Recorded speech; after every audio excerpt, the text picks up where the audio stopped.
The first thing that disappears is comfort. Not all at once, not like a castle collapsing in flames or a kingdom falling beneath a foreign banner, but quietly before dawn when the air inside a small medieval house is almost as cold as the air outside, and the last warmth of last night's fire has faded into ash. A person wakes in darkness, not because the day is late, but because light is expensive. Candles are not wasted on ordinary hours. Oil is saved. Firewood must be gathered, chopped, dried, guarded, and stretched. The room smells of smoke wool, damp straw bodies, old leather, and animals kept close enough to matter. Somewhere beyond the wall a rooster begins, or a dog barks, or a cow shifts its weight in the byre. The world is not silent, it is waiting to be worked. To survive the Middle Ages is not simply to avoid death in battle or plague or famine. Those are the great disasters that history remembers because they leave scars large enough to be seen from centuries away. But survival for most people is smaller, heavier, and more continuous. It is a calculation repeated every morning how much grain remains, how hard the frost has bitten, whether the child's cough sounds worse, whether the Lord's reeve will come for dews, whether the rain has ruined the path to the mill, whether the pig can be kept alive until slaughter, whether the roof will hold through another storm. Life is not an adventure. It is a narrow crossing over a long drop. The Middle Ages stretch across roughly 1,000 years from the fractured world after Rome's Western Empire weakens and falls to the restless centuries before the early modern age. But no single medieval world exists. A fisherman on the coast of Norway, a peasant woman in northern France, a shepherd in Castile, a monk in Ireland, a merchant in Venice, a farmer near the Nile, a blacksmith in Poland, and a child in an English manor village do not live the same life. Climate, language, law, faith, class, gender and geography shape everything. Even so, across much of medieval Europe and the Mediterranean world, one truth remains stubbornly familiar. Most people live close to the land, close to hunger, and close to one another because alone survival is nearly impossible. The landscape itself is not a backdrop. It is an active force. In the countryside, fields lie open in long strips, divided not by neat modern fences, but by custom memory and local agreement. Woods are not just scenery. They are fuel, food, pasture-building material, danger and dispute. A forest can provide nuts, berries, mushrooms, honey herbs, kindling, timber bark, and shelter for pigs. It can also hide wolves, thieves, outlaws, deserters, and men with no wish to be seen. Rivers carry fish and trade, but they also flood. Marshes feed people with reeds, eels, birds, and grazing, yet they breed insects and disease. Mountains protect and isolate. Roads connect and expose. Weather decides more than kings often can. The medieval year is measured less by numbered dates than by seasons of work. Spring does not mean beauty first, it means hunger thinning before the next harvest. The old stores have been eaten down, grain is stretched. Peas, beans, onions leak stale bread, and whatever can be gathered become precious. Animals are lean, people are lean. Summer brings labour so intense that daylight itself becomes a demand. Hay must be cut and dried, fields must be weeded, animals must be watched, tools must be repaired. Autumn is judgment. If the harvest is good, there may be enough to eat, enough to sow, enough to pay rent, or tithe enough to brew ale, enough to keep despair outside the door for a while. If the harvest fails, the future enters the house like a cold guest and sits down. Before we go deeper, take a moment to like the video and subscribe if this is the kind of history and mystery you enjoy. Because the story of surviving the Middle Ages is not only a story of castles, crusades, kings and cathedrals. It is the story beneath them, the older and more stubborn story of hands in soil, smoke in lungs, fear in winter, faith beside the sickbed and communities trying to endure in a world where almost nothing is guaranteed, modern imagination often turns the Middle Ages into two opposite illusions. One is the romantic version, banners moving in clean wind nights, polished like mirrors, stone halls glowing with torchlight villages, quaint and simple, every hardship softened by distance. The other is the misery version, mud filth, ignorance, cruelty, and death without relief. Neither is enough. Medieval people are not merely victims trapped in darkness, and they are not storybook figures living in picturesque hardship. They are practical, observant, skilled, fearful, hopeful, superstitious, by modern standards yet often sharply rational within the world they know. They inherit knowledge from parents and neighbours, from priests and midwives, from craftsmen and travellers, from trial and error, from old law, local custom, and the memory of disasters. Survival begins with belonging. A person belongs to a household, and the household belongs to a village, manor, parish, town, monastery, guild, or kin network. These bonds can be oppressive, but they are also protective. The same neighbours who watch, judge, gossip, and accuse may also help bring in a harvest before rain destroys it. The same lord who extracts dues may provide access to land mills, courts, and sometimes defence. The same church that demands obedience may offer charity, ritual, comfort, burial, feast days, and a shared explanation for suffering. No single explanation fully accounts for how medieval people endured, because survival is never only economic, never only spiritual, never only political. It is all of these at once.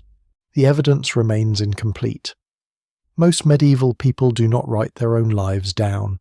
They appear in records when they owe something, break something, inherit something, sell something, confess something, suffer something, or die.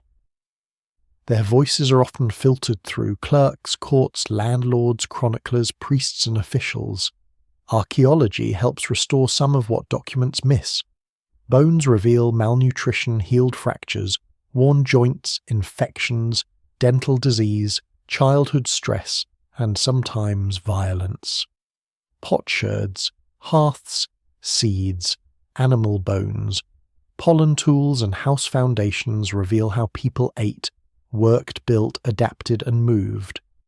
What survives in the record suggests a world that is harsher than most modern lives, but not chaotic in the way popular imagination sometimes assumes. It has systems, it has routines, it has intelligence, it has rules for surviving danger even when the danger cannot be removed. The first danger is hunger, because hunger is never only the absence of food. It changes the body, the household, the village, the law, and the imagination.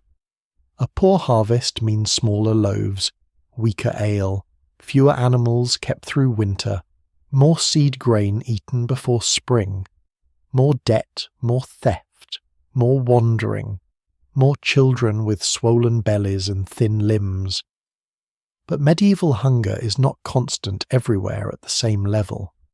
There are good years and bad years, regions of abundance, and regions of stress, households with reserves and households already near the edge. Some estates store grain. Some monasteries distribute alms.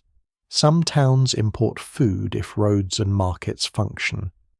Yet when weather turns widely against people, when war disrupts movement, when disease strikes animals, when prices rise faster than wages, survival becomes a question with no easy answer.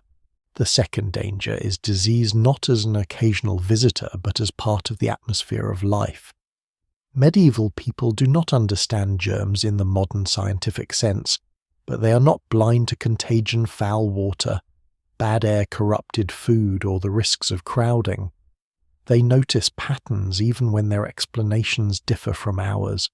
They use herbs, bleeding, prayers, diet, rest charms, surgery, saints, relics, and household remedies. Some treatments harm, some comfort, some may help by accident or observation. Childbirth is dangerous. Infected wounds are dangerous. Tooth abscesses can become deadly. Parasites are common.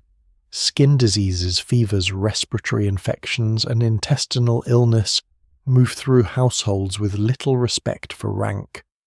Wealth can buy better food, cleaner space, warmer clothing and care, but it cannot buy immunity from all medieval realities. The third danger is violence, though not always the grand violence of armies. There is war, certainly, and when armies pass through, ordinary people often suffer most. Fields burn, animals vanish, stores are seized, taxes rise, men are taken, women are threatened, roads become unsafe, and refugees carry fear with them. But daily violence can also be local disputes over land inheritance, grazing rights, insult, marriage, debt, theft, or honour. Courts try to contain it. Custom tries to limit it. Kinship sometimes inflames it. A village may look peaceful in a distant manuscript image, but the surviving records reveal quarrels sharp enough to draw blood. Scholars still debate how violent medieval society was compared with later periods because evidence varies widely by region and record type. What is clearer is that most people live with violence as a possibility woven into law, labour, masculinity, property and survival. And then there is fear of the unseen. Medieval people live in a world crowded with meaning. A storm is weather, but it can also be warning. Illness is physical, but it can also be punishment. Trial, imbalance, corruption, or attack by forces not fully visible. Death is not the clean medical event modern people often imagine. It is spiritual passage, community crisis, legal moment, family rupture, and sometimes terror. The dead must be buried properly, souls must be prayed for, saints may intercede, demons may tempt, omens may matter. To modern ears, some of this sounds like superstition, but it also gives structure to helplessness. When a child dies, when cattle sicken, when crops fail, when plague enters a town, people need more than facts. They need ritual, blame, hope, memory, and a way to keep standing. Yet the medieval world is not only bleak. There is laughter in it, and music, gossip, courtship, games, festivals, drinking, storytelling, jokes, colour, skill, pride, and stubborn beauty. A feast day breaks the pressure of labour. A market brings news and spectacle. A church wall glows with painted saints. A child learns the shape of seasons by watching adults work. A woman knows which herbs grow near the ditch and which neighbour can be trusted with a birth. A miller knows the sound of grain. A shepherd reads weather in cloud and wind. A mason understands stone through touch. A sailor reads coastlines before charts can make them safe. Survival is not merely endurance. It is knowledge passed through bodies. This is what makes the Middle Ages so compelling. People live in a world where catastrophe is close, but they are not waiting passively for it. They build systems around uncertainty. They store, share, pray, bargain, hide, repair, migrate, marry, sue, steal, donate, fast, feast, fortify, plant, harvest, and remember. Some survive by obedience. Some survive by cunning. Some survive because family holds. Some survive because institutions function. Some survive by luck, which is never evenly distributed. Many do not survive at all, and their absence is part of the record too. To enter this world honestly, the story has to begin not with kings, but with the ground beneath ordinary feet. The ground is where food comes from, where taxes are measured, where graves are dug, where boundaries are fought over, where bones are found centuries later. A medieval person looks at land and does not see empty countryside. They see obligations, dangers, rights, memories, and chances. They see the strip their family works, the meadow that must not be grazed too early, the wood where fuel may be gathered only under certain rules, the path to church, the road to market, the stream that floods the field, that gives well in a good year and fails in a wet one. The village is not just a settlement. It is the machine that keeps the living alive, And in that machine, everyone has a place, whether chosen or imposed. The old remember previous famines, the young carry water and watch animals, women brew bake garden, men bear, children manage stores, trade heal and labour in fields more often than many later images admit. Men plough, reap, build, cart, fight when required, and answer to courts and lords. Children become useful early because survival does not wait for childhood to become sentimental. Animals are wealth on legs, warmth in winter meat, in the future traction in the field, milk in the pail manure for soil and disaster when disease takes them. Nothing is separate. Everything is connected by need. So the question is not how medieval people lived in some distant decorative past. The sharper question is how they kept going at all century after century under skies that could betray them in bodies that hurt, under laws they rarely controlled within communities that could save or suffocate them. The answer begins before the castle gate, and far from the throne room in the village where survival is made from mud, memory, labour, hunger, custom, and the thin but powerful belief that tomorrow must somehow be reached. The village is where the medieval world becomes intimate. From a distance it may look simple, a cluster of low houses, a church tower if the community is fortunate enough to have barns, gardens, tracks, fields, hedges, ponds, and smoke rising slowly into a pale morning sky. But from inside it the village is a living map of obligation. Every path has a purpose. Every field has a history. Every neighbour carries some memory of who owes what, who failed whom, who married into which family, who lost land, who gained a cow, who has seed grain left, who drank too much at the last feast, and who may need help before winter ends. To survive here, a person needs more than strength. They need to understand the web. Most medieval people in Europe live in rural communities, though the exact pattern changes by century and region. Some villages are compact with houses gathered closely together, especially in areas of open field agriculture. Others are scattered across valleys, hillsides, forest clearings, marsh edges, or coastal zones. Some are ancient settlements with roots older than the medieval kingdoms that claim them. Others are newer creations pushed outward as forests are cleared, swamps drained, or frontier lands opened. In certain regions, especially during periods of population growth, villages appear where there had once been woodland or rough pasture. The expansion can look confident on parchment, but on the ground it means back-breaking work trees felled, roots torn out, stones dragged away, ditches, cut fields, marked houses razed, and the uncertain hope that the soil will repay the effort. The village survives because it organises labour around the land. In many parts of medieval Europe, peasants work strips in large open fields rather than neat private blocks. A family may hold several strips scattered across different fields, a system that can seem inefficient to modern eyes, but it spreads risk. One patch may be wet, another dry, one more fertile, another poor. If frost or flood damages one area, not everything is lost. Scholars still debate the precise origins and advantages of these field systems in different regions, because the evidence varies, and local practice is rarely as tidy as later diagrams suggest.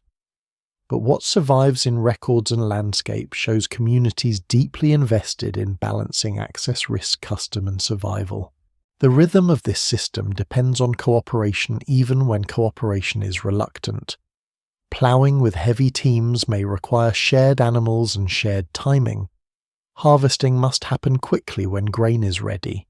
Haymaking cannot wait for private convenience if rain threatens. Common pastures, woods, and meadows need rules because one household's desperation can damage everyone's future. If animals graze too early, the meadow suffers. If too many branches are cut, the wood declines. If someone steals from a neighbour's stack, hunger becomes conflict. The village is therefore not a place of innocent harmony. It is a place where survival requires constant negotiation between need and restraint. At the center of many villages stands the church, sometimes modest, sometimes surprisingly solid in a world of timber and thatch. Its bell measures time, summons worship, warns of fire or danger, marks death and turns scattered households into a community of souls. Around it may lie the graveyard packed with generations, the living past the dead on the way to prayer work, judgment, marriage, baptism and burial. This closeness matters. The dead are not distant ancestors in forgotten cemeteries. They are part of the village's geography. A child may grow up walking over the bones of grandparents and strangers alike, learning that the village is not only those who breathe now, but everyone who has held this place before. Yet the church is not the only centre. The manor court, if the village is tied to a lordship, can be just as important in daily survival. There disputes are heard, fines imposed, transfers of land, recorded brewing offences, punished stray animals, noted broken fences complained of and obligations enforced. The court can feel oppressive, especially when dues and penalties press heavily on the poor. But it also preserves claims. A widow may defend her right to land. A tenant may challenge a neighbour. Custom may limit arbitrary power. The evidence remains incomplete and local realities differ greatly, but manor records reveal a world in which ordinary people are not voiceless shadows. They argue, bargain, accuse, deny, inherit, and use the system when they can. A household's place in the village depends heavily on landholding. Some families hold enough land to support themselves in decent years and perhaps produce a surplus. Others hold very little and must work for wages, glean, borrow, spin, brew, tend animals, or rely on seasonal labour. Some are cottagers with a small house and garden enough to survive only with extra work. Some are servants within another household. Some are bound by forms of unfreedom, owing labour services, and lacking full freedom of movement or marriage. The word peasant hides these differences too easily. Medieval rural society is layered, and those layers determine who eats first in a bad year, who can keep livestock, who can marry advantageously, who has credit, and who is most likely to vanish from the record when disaster comes. The household itself is the first survival unit. It is not merely a private family in the modern sense, but an economic engine. People sleep there, eat there, store tools there, raise children there, process food there, repair clothing there, brew ale there, keep animals nearby or sometimes under the same roof and guard whatever small reserves stand between life and ruin. A house may contain a married couple, children, elderly relatives, servants, apprentices, lodgers, or kin by complicated arrangements. Death, remarriage, migration and inheritance constantly reshape households. A widow may become vulnerable, but she may also hold knowledge, property rights, brewing skill, market connections, or authority that keeps her household alive. A child may be a mouth to feed, but also hands that gather fuel, watch geese scare birds from grain, carry water, or learn a trade. One lesser-known detail is how much survival depends on rights that are not ownership in the modern sense. A family may not own the forest, yet may have the right to gather deadwood. They may not own the meadow, yet may have grazing access after hay is cut. They may not own the Lord's mill, yet must use it and pay for the grinding.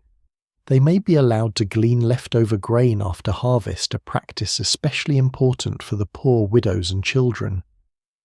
These rights can look small from a distance, but on the edge of hunger they matter enormously. A bundle of sticks, a handful of grain, a pig fattened on acorns, or access to common pasture can change the arithmetic of winter. The village also watches itself. This watching can protect and punish. Neighbours notice smoke sickness, absence, strangers' quarrels, pregnancies, theft, poor work, unusual behaviour, and signs that someone is failing. In a world without modern welfare systems, the community may be the first safety net, but it may also be the first court of suspicion. Reputation is a form of currency. A trustworthy neighbor can borrow tools, receive help, find witnesses, arrange marriage, or gain credit. A suspected thief, adulterer, cheat, or troublemaker may face exclusion that is dangerous in a place where exclusion can mean hunger. No single explanation fully accounts for medieval community life, because it can be generous and cruel at the same time. Animals make the village sound alive. Cattle low in the morning, pigs root and scream, chickens scatter, geese hiss, sheep move like dirty wool across pasture, dogs bark at anything unfamiliar, and horses or oxen carry the weight of work. Animals are not background decoration. They are capital food, labour, manure, risk, and sometimes legal trouble. A wandering pig can damage crops. A sick cow can destroy a household's hopes. A stolen sheep can become a serious matter. Manure is so valuable that the movement of animals across fields helps feed the soil. The medieval village is not clean by modern standards, but it is not simply careless filth. Waste has uses. Ash, dung, straw bones, scraps and sweepings may all fit into systems of reuse, because poverty teaches a harsh kind of efficiency.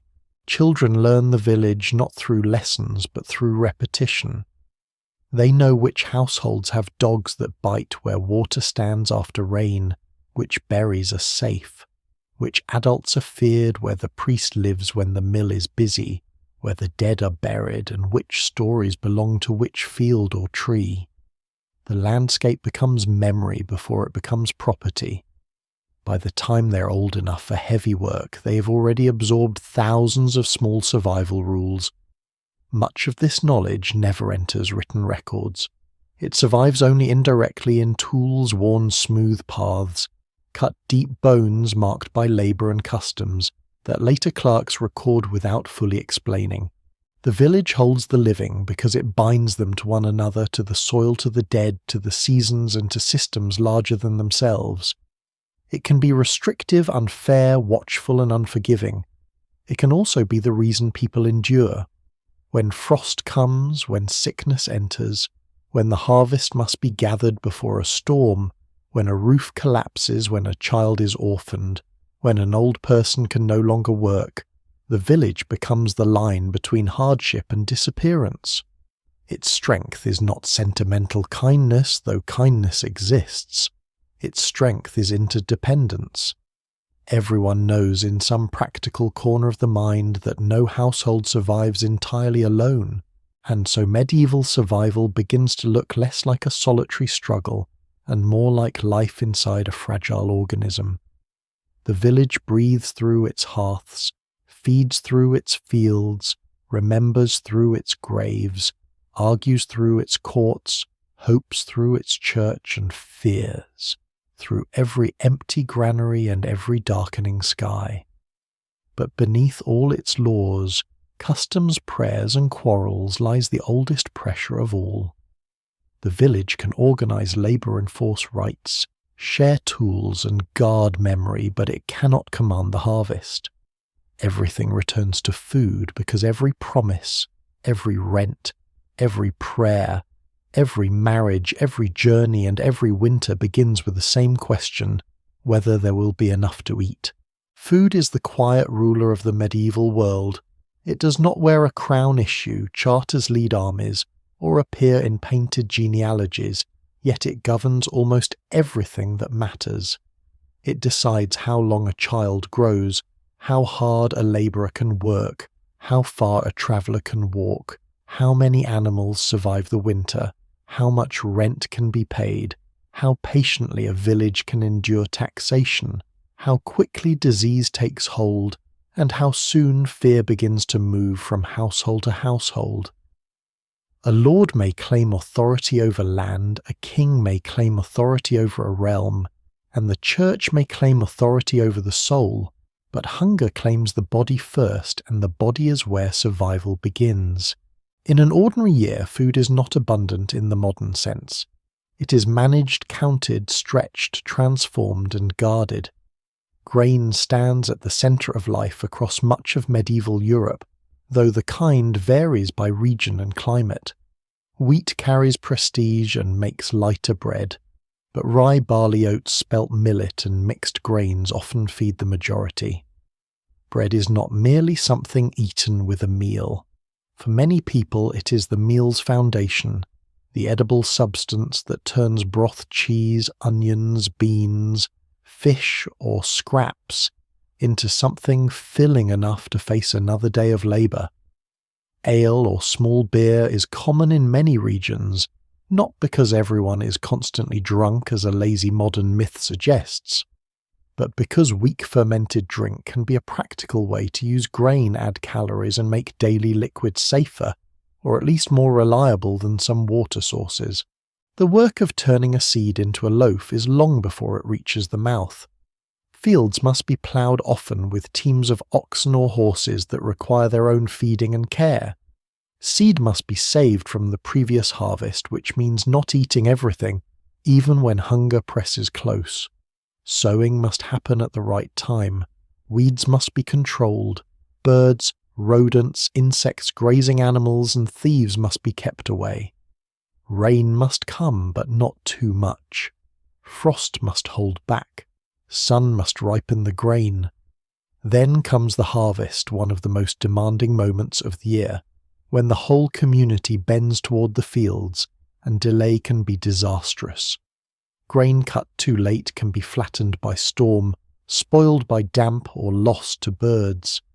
Grain cut too early may not store well.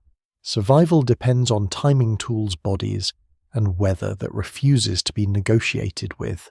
The harvest does not end when the crop is cut.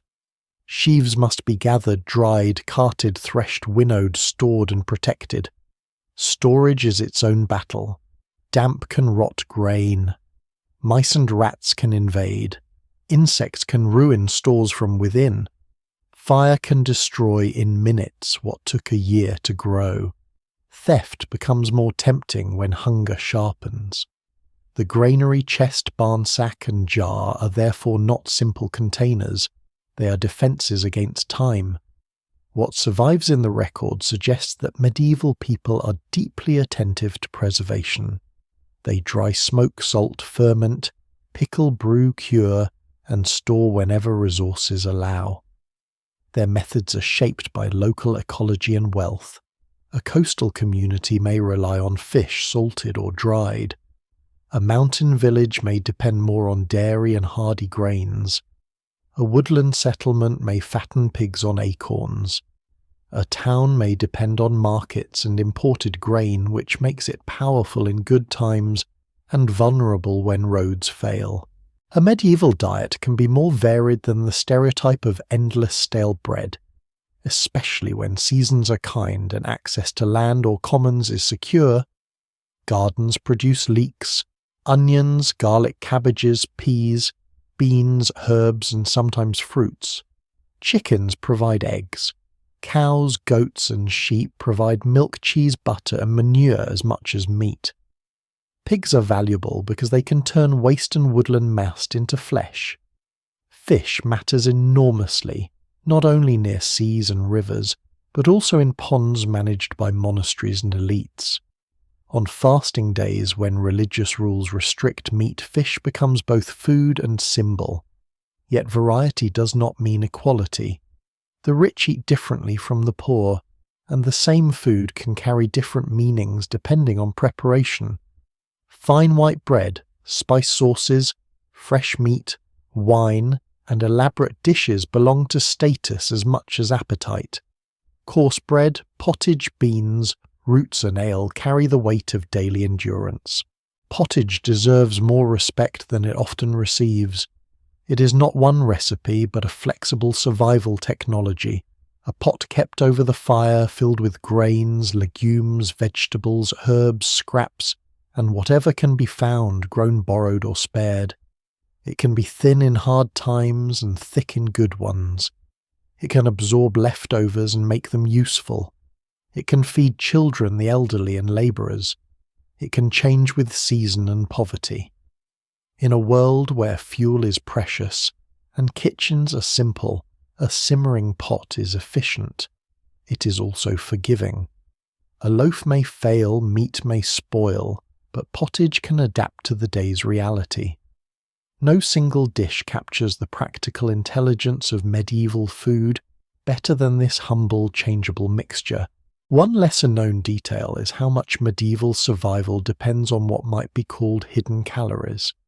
These are not always impressive foods, but they matter: nuts gathered from woods, berries from hedgerows, nettles in spring wild greens, mushrooms, where knowledge allows honey from bees, milk soured into longer-lasting forms, dripping saved from cooking peas, and beans dried for later use, apples stored in cool spaces, grain gleaned after harvest, and ale thick enough to nourish. The evidence remains incomplete because many of these foods leave faint traces compared with elite feasts described in manuscripts. But archaeology, account books, pollen seeds, and household remains show that ordinary diets often include a wide range of small contributions from landscape and labour. Survival is assembled from fragments. When harvests are good, a village breathes more easily, though ease is never total. Grain must still be divided between eating, sowing, rent, tithe, animal feed, brewing sale, and emergency reserve. The tenth owed to the church, the dues owed to lordship, the fees at the mill, the costs of marriage, inheritance, tools, fines and taxes all press against the household store. A family may appear to have food and still be trapped by obligations that turn sufficiency into shortage. This is one reason famine is not only natural. Bad weather may begin the crisis, but social systems determine who suffers first and most severely. Scholars still debate the relative weight of climate-population pressure markets, warfare, taxation, and inequality in different medieval famines. What is certain is that hunger follows power. When harvests fail, the change may begin quietly. Bread becomes darker, smaller, mixed with cheaper grains or substitutes. The household eats less often. Seed grain becomes temptation. Animals that should be kept for breeding or milk are sold or slaughtered. Tools may be pawned. Clothing may be sold. Debts grow. People search woods and fields more desperately. Gleaning becomes more urgent. Theft rises, but so does charity, where institutions as communities can provide it. Monasteries, hospitals, parish networks, wealthy households and neighbours may offer relief, though never enough for everyone.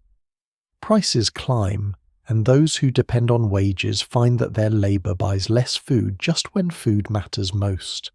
Hunger turns time against the poor. The worst famines do something even more frightening: they break ordinary expectations. In normal hardship, people know what to do. They stretch, borrow, work, pray, forage, bargain, and wait for the next harvest.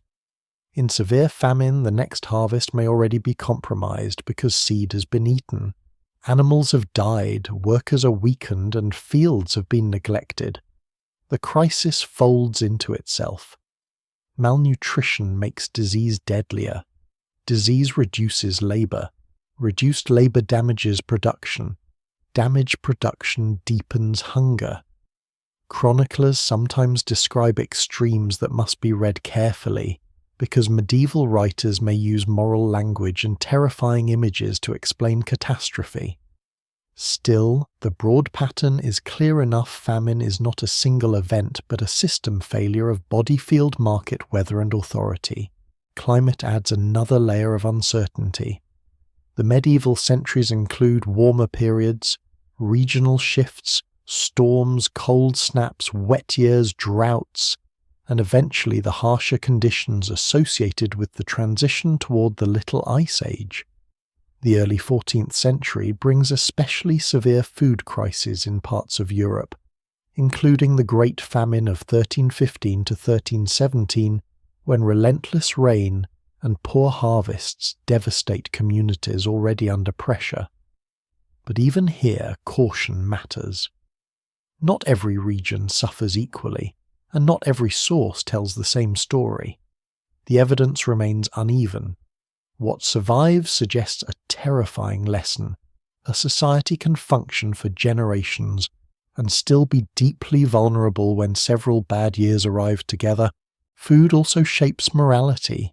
Medieval religious culture gives hunger meaning through fasting, feasting, almsgiving, penance, and charity. The wealthy display power through abundance, but they are also expected, at least in theory, to feed the poor.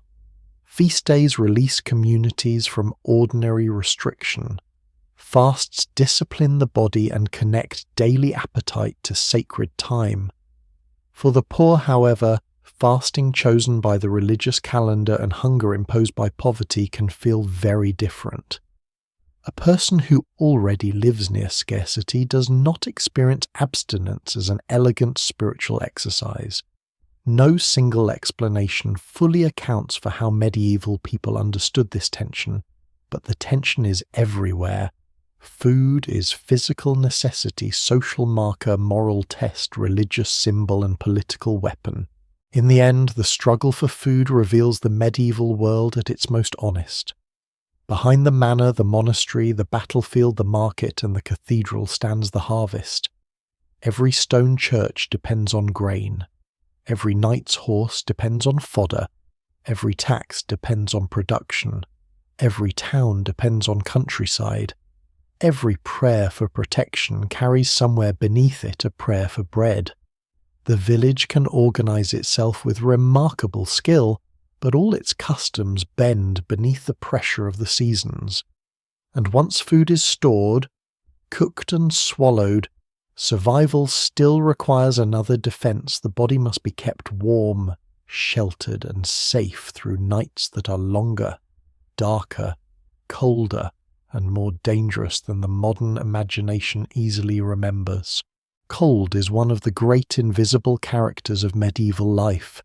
It leaves fewer dramatic traces than war plague or famine, but it enters every house, every sleeve, every bed, every joint, every winter morning, when breath fogs in the air and fingers stiffen before work begins. To survive the Middle Ages, a person does not merely need food. Food gives the body fuel, but warmth decides how much of that fuel the body must burn just to remain alive. Shelter is not comfort first, it is defense. A wall is a shield against wind. A roof is a barrier against rain. A hearth is a small controlled sun, fragile, smoky, laborious, and absolutely central to life. The medieval house varies enormously by region, wealth, and century. Some are built from timber wattle and daub clay turf stone cob, or combinations of local materials. In a wooded region, timber frames may define the shape of a dwelling. In a stone-rich upland, walls may be heavy and cold but durable. In marshlands or poorer settlements, reed clay and thatch become essential. A peasant house in one region might be a modest one-room structure, while another household may live in a longhouse where people and animals share a building separated by function, more than by the modern idea of hygiene.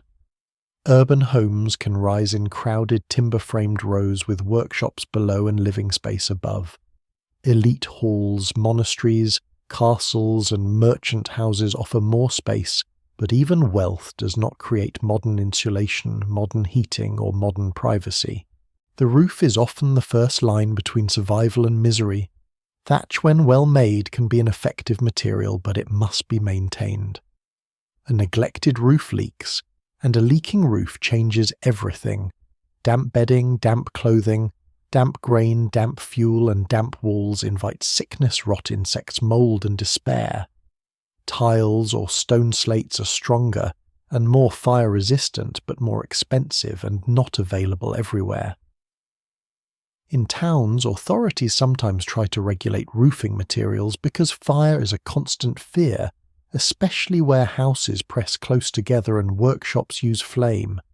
The evidence remains incomplete for countless ordinary houses that have vanished into soil, but archaeology shows again and again that building is adaptation.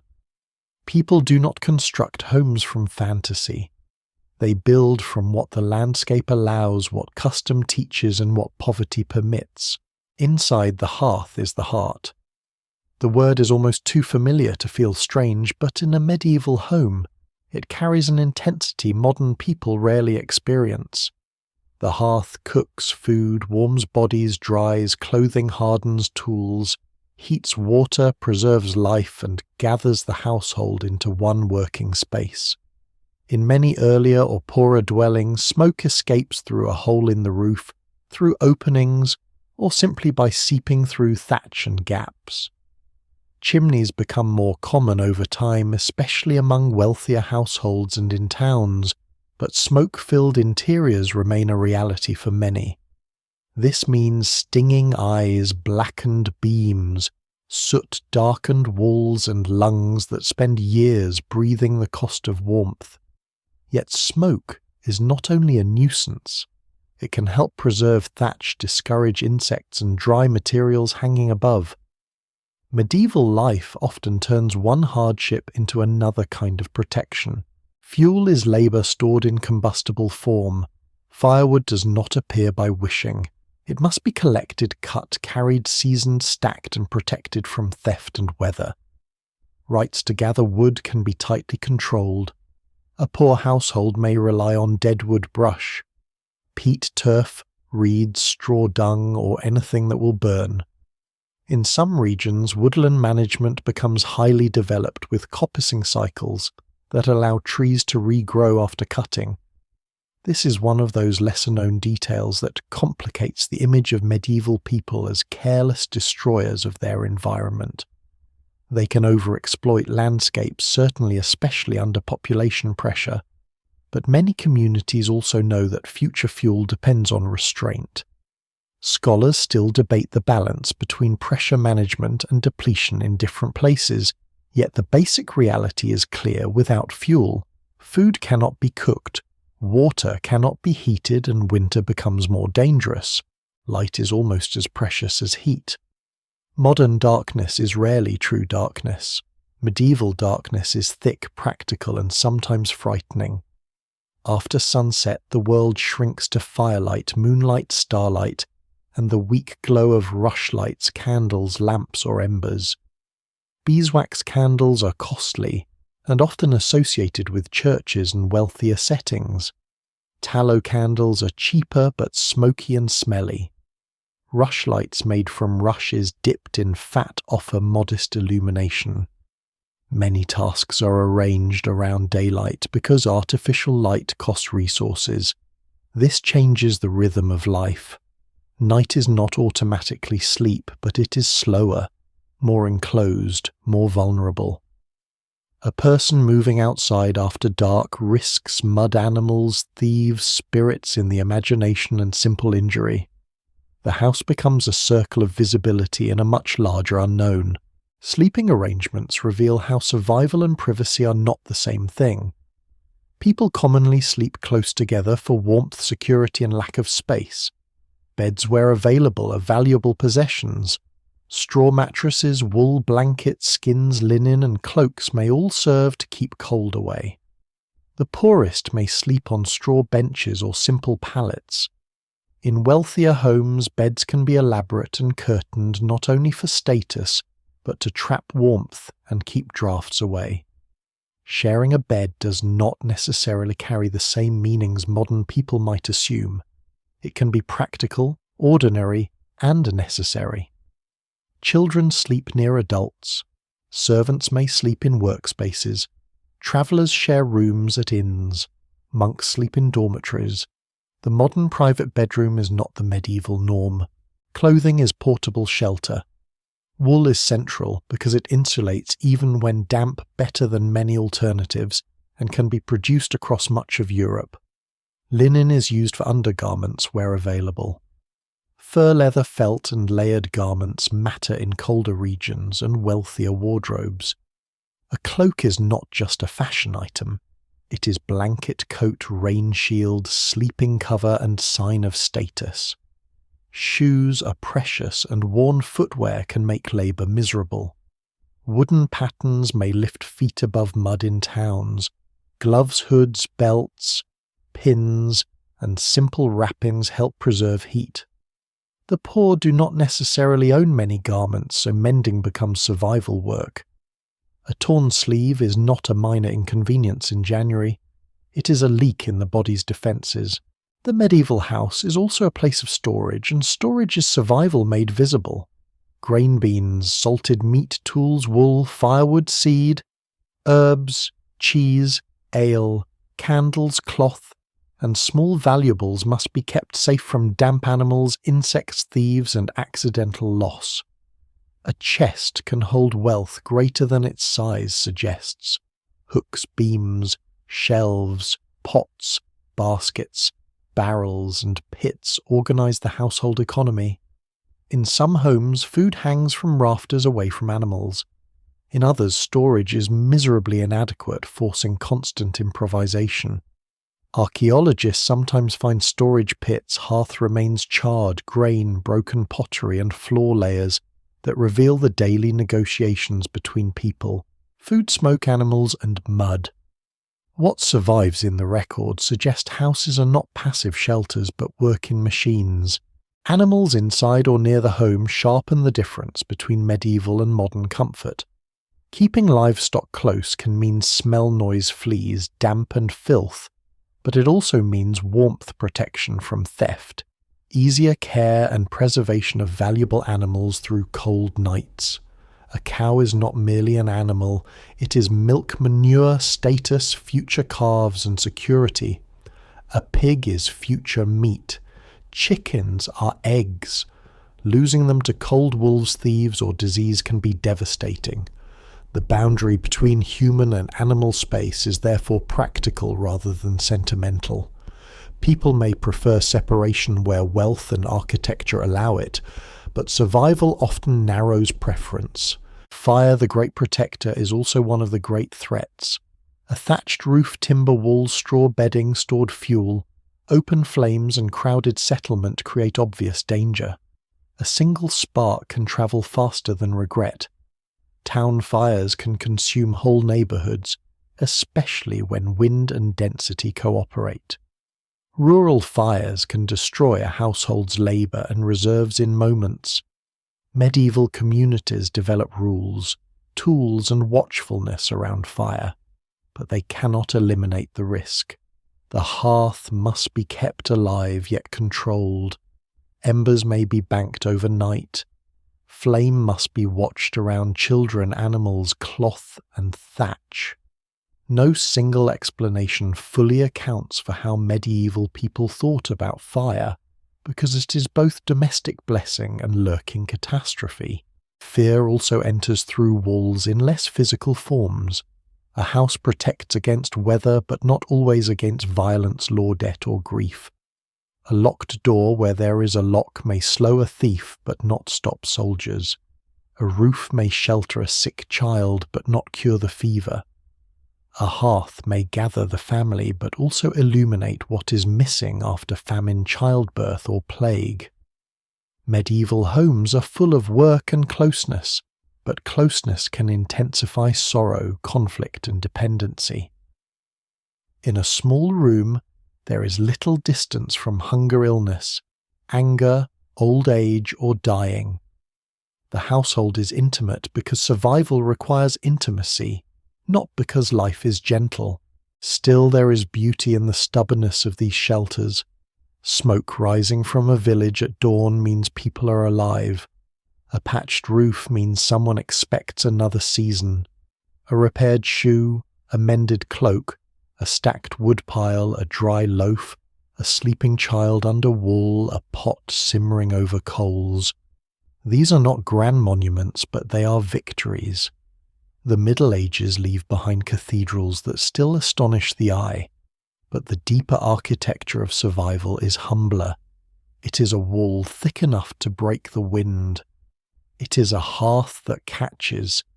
It is the skill to make a small flame last through a long night. By the time daylight returns, the house has done what it can. It has kept bodies together, shielded embers, held stores, contained animals, and resisted the weather for one more darkness. But shelter is never separate from labour. Every roof must be repaired, every garment mended, every fire fed, every animal tended, every field worked, every pot filled again. The medieval home protects life only because life continually works to protect the home. And once the door opens in the morning, cold air enters, smoke follows, animals stir, and the day begins its oldest demand: work that does not end. Work begins before the day has fully arrived. In a medieval household there is no clean boundary between waking and labour, no gentle interval in which life prepares itself at leisure. The fire must be stirred or remade, water must be carried, animals must be checked, bread or pottage must be prepared, tools must be found, repaired, sharpened, or borrowed. Children must be fed enough to function, the old must be helped, the sick must be watched. Clothing must be arranged against weather. If frost lies on the ground, it changes the first movements of the day. If rain has fallen, mud waits at the threshold. If the season is harvest, almost everything else becomes secondary, because grain will not stand patiently in the field while human beings organize themselves. The modern imagination often separates medieval people into fixed pictures: peasants in fields, monks in cloisters, knights in armour, women at spinning wheels, craftsmen at benches. These images are not entirely false, but they are too still. Medieval labour is movement, repetition, strain, interruption, and improvisation.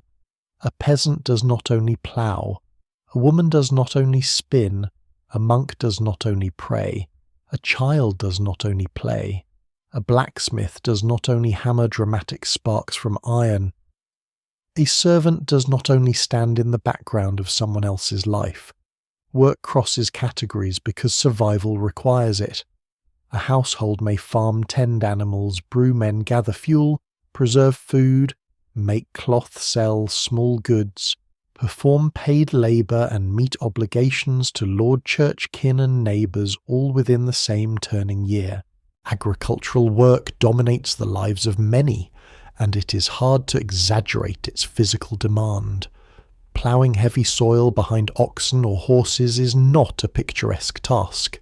It requires skill, force, patience, and constant attention to animals, weather, and earth. Sowing looks simple only to those who have never depended on the result. Seed must be cast with practiced rhythm, not wasted, not clumped, not left too thin. Weeding bends the back for hours.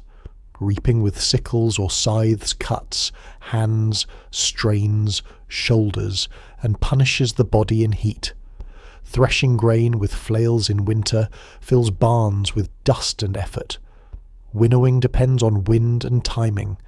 Haymaking demands speed because cut grass can rot if rain returns before it dries. Work is not one burden, but a sequence of burdens, each attached to a season, each capable of failure. The body records this labour. Archaeologists examining medieval skeletons often find signs of repetitive stress: worn joints, compressed vertebrae, healed fractures, muscle attachment marks, and dental wear. Teeth may show grooves from using the mouth as a tool or damage from grit in stone-ground flour. Bones do not tell complete biographies, and scholars still debate how precisely different kinds of labour can be read from skeletal remains. But the broad message is difficult to miss. Medieval survival is carried in knees, backs, shoulders, hands, and teeth. A life of work begins early and leaves its evidence in the body long after the person's name is gone. Women's labour is especially easy to underestimate because many records treat it as ordinary, domestic, or secondary, when in practice it is central. Women work in fields, gardens, dairies, kitchens, brewhouses, textile production markets, workshops, and household management. They fetch, water, gather fuel, care for children, tend the sick, prepare food, preserve stores, supervise servants, manage animals, and contribute to harvest labour. Spinning alone consumes enormous amounts of time. Before cloth becomes a garment, fibres must be prepared, spun into thread, woven, finished, cut, stitched, worn, mended, altered, and reused. The phrase women's work can hide an economy of survival that never stops. A spindle, distaff, needle, or loom may be as important to endurance as a plough. One lesser-known detail is the scale of textile labour in medieval life. Cloth is not cheap background material. It is shelter-bedding trade, good status marker, inheritance, payment, and warmth. Producing it demands sheep or flax shearing or harvesting, washing, carding or heckling, spinning, weaving, fulling, dyeing, and sewing. Even when parts of this process are commercialised or handled by specialists, household labour remains immense. A torn garment is not easily replaced. A cloak may be patched until it carries years of repairs. Old cloth becomes children's clothing wrappings, bags, bedding, bandages, or rags. The survival logic is simple and relentless. Almost nothing useful should be wasted. Children enter work gradually but early. They carry water, gather sticks, herd geese, watch younger siblings scare birds from fields, collect berries, help with animals, spin weed, glean, run errands, and learn by doing. Medieval childhood is not loveless, despite a persistent myth that parents felt little attachment, because child mortality was high. The evidence suggests a more complicated truth. Parents grieve, protect, invest discipline, and rely on children. But affection does not remove necessity. A child's usefulness matters because the household's margin is thin. Childhood is shaped by play and tenderness, but also by labour, obedience, danger, and the expectation that skill must be learned before adulthood fully arrives. Monastic labour adds another dimension. Monasteries are remembered for prayer manuscripts and spiritual discipline, but many are also economic engines managing estates, brewing, milling, gardening, copying books, caring for guests, offering charity, tending fish ponds, organising tenants, and preserving knowledge. The famous rhythm of prayer and work is not merely symbolic, it structures time. In some communities, monks, nuns, lay brothers, servants, and tenants all contribute to a complex system of production and devotion. The evidence remains incomplete and varies by order and period, but monasteries often reveal the medieval blending of spiritual purpose and practical survival. A cloister may be a place of contemplation, yet beyond it lie barns, kitchens, workshops, infirmaries, mills, orchards, and accounts. Artisans live under another kind of pressure. In towns and villages, smiths, carpenters, masons, potters, weavers, tanners, bakers, millers, brewers, shoemakers, and countless others turn raw materials into the tools of survival. Their work is skilled, regulated, and often physically dangerous. A blacksmith's forge brings heat, smoke burns, and dependence on fuel and iron. A tanner works with hides, lime, urine, bark, water, and smells strong enough to push the trade toward the edges of settlements. A miller handles grain that everyone needs and therefore attracts suspicion as well as payment. A baker's oven can feed a neighbourhood, but also start fires. Craft labour is not separate from rural labour. It depends on fields, animals, woods, mines, rivers, roads, and markets. Every object has a chain of work behind it. Servitude takes many forms. Some servants are young people placed in other households to learn, earn, and prepare for marriage or trade. Others are poorer labourers with little choice. Domestic service can mean cooking, cleaning, hauling, tending animals, caring for children, assisting in workshops, and being constantly available. Agricultural servants may live under the authority of a household head and work long days for food, lodging, and wages. Their lives can offer opportunity, especially for young people seeking skills or savings, but also vulnerability. A servant's survival depends heavily on the character and stability of the household that employs them. No single explanation fully accounts for medieval service because it can be training, exploitation, dependence, mobility, or all of these at once. Time itself is organised through work, but not exactly by the clock in the modern sense. Bell's daylight seasons, church feasts, market days, and customary obligations shape the rhythm of labour. Mechanical clocks appear and spread in later medieval centuries, especially in towns and institutions, but for many people time remains practical and environmental. Dawn matters, weather matters, the sound of the church bell matters, the ripeness of grain matters. The body knows when work has been too long, because pain announces what numbers do not. Feast days and Sundays offer pauses, though. Animals still need care, and hunger does not observe holy rest perfectly. The medieval calendar includes many religious days that interrupt labour, but whether these feel like relief, obligation, celebration, or all three depends on class, season, and circumstance. Work also has legal and social dimensions. Many peasants owe labour services to a lord ploughing domain land, harvesting, carting, repairing roads, maintaining buildings, or performing seasonal tasks. Over time and across regions, some labour dues are converted into money rents while others persist. Wage labour becomes increasingly important in some places, especially after demographic shocks change the balance between workers and employers. Scholars still debate the pace and meaning of these changes because local patterns differ sharply. But for the person living through them, the issue is immediate: who controls the day's labour, who benefits from it, and how much remains for the household after obligations are met. Exhaustion is not incidental. It shapes thought, temper, health, and community. A person who has worked through rain, hunger, and pain may have little patience for a neighbour's trespassing animal, or a reeve's demand. A woman managing children, brewing field work, and sick relatives may carry burdens no account book fully measures. An old labourer with failing joints may fear dependence more than death. Disability does not always mean uselessness. People adapt shift tasks, rely on kin, beg, perform lighter work, or survive through charity. But the margin is narrow, and the evidence often appears only when something goes wrong enough to be recorded. Yet work is not only suffering, it is also identity, skill, pride, and belonging. A straight furrow, a well-made shoe, a strong barrel, a good loaf, a repaired plough, a safely delivered calf, a cleanly spun thread, a wall that holds a harvest brought in before rain. These are forms of competence.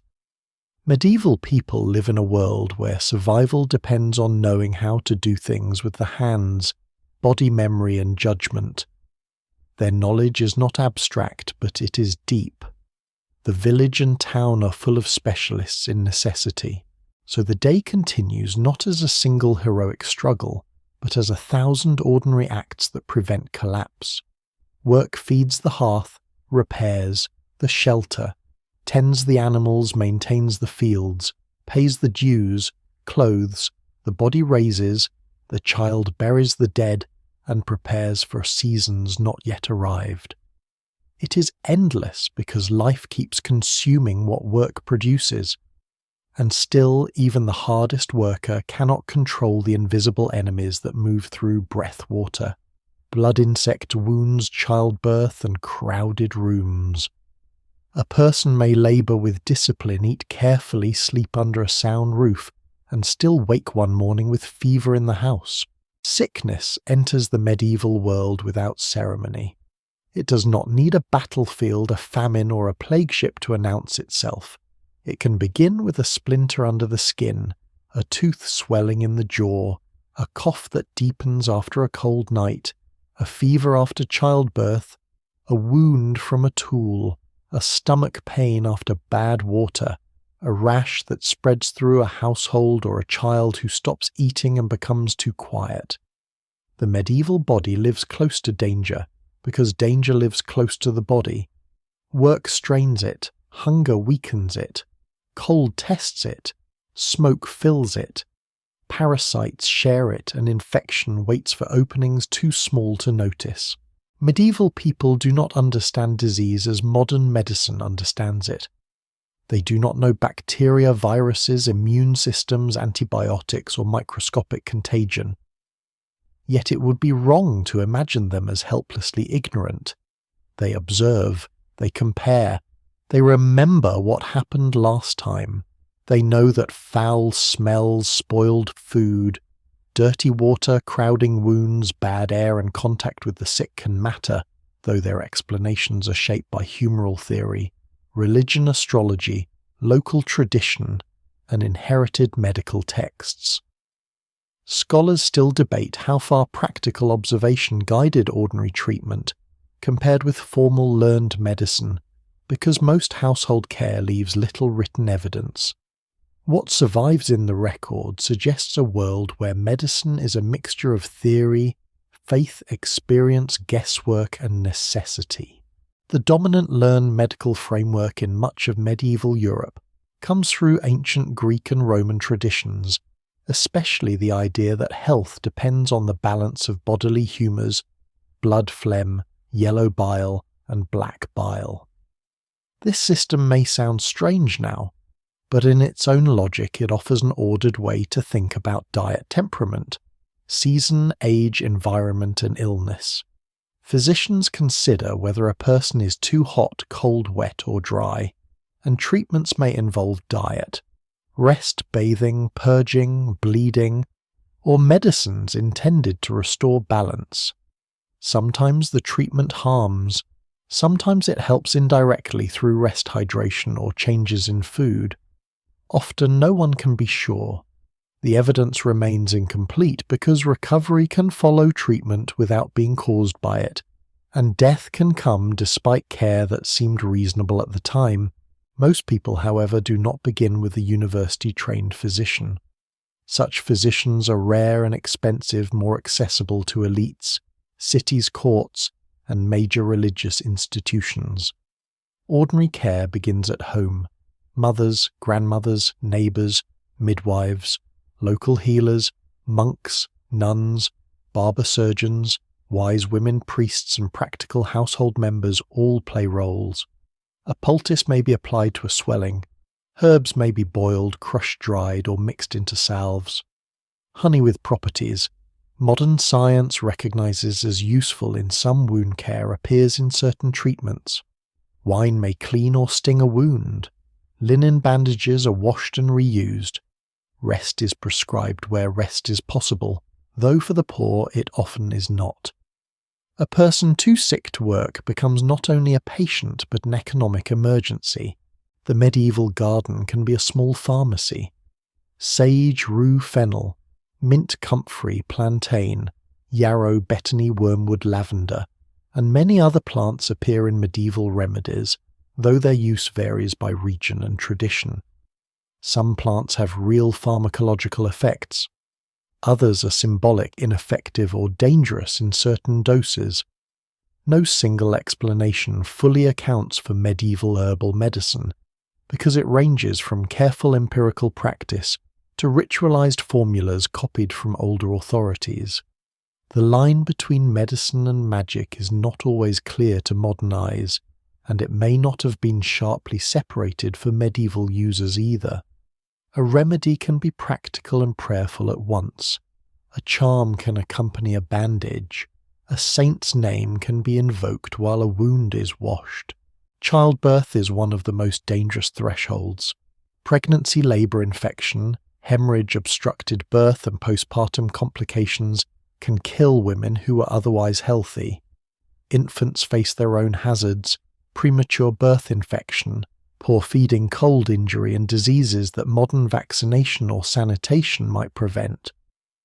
Midwives and experienced women carry essential knowledge, much of it transmitted orally.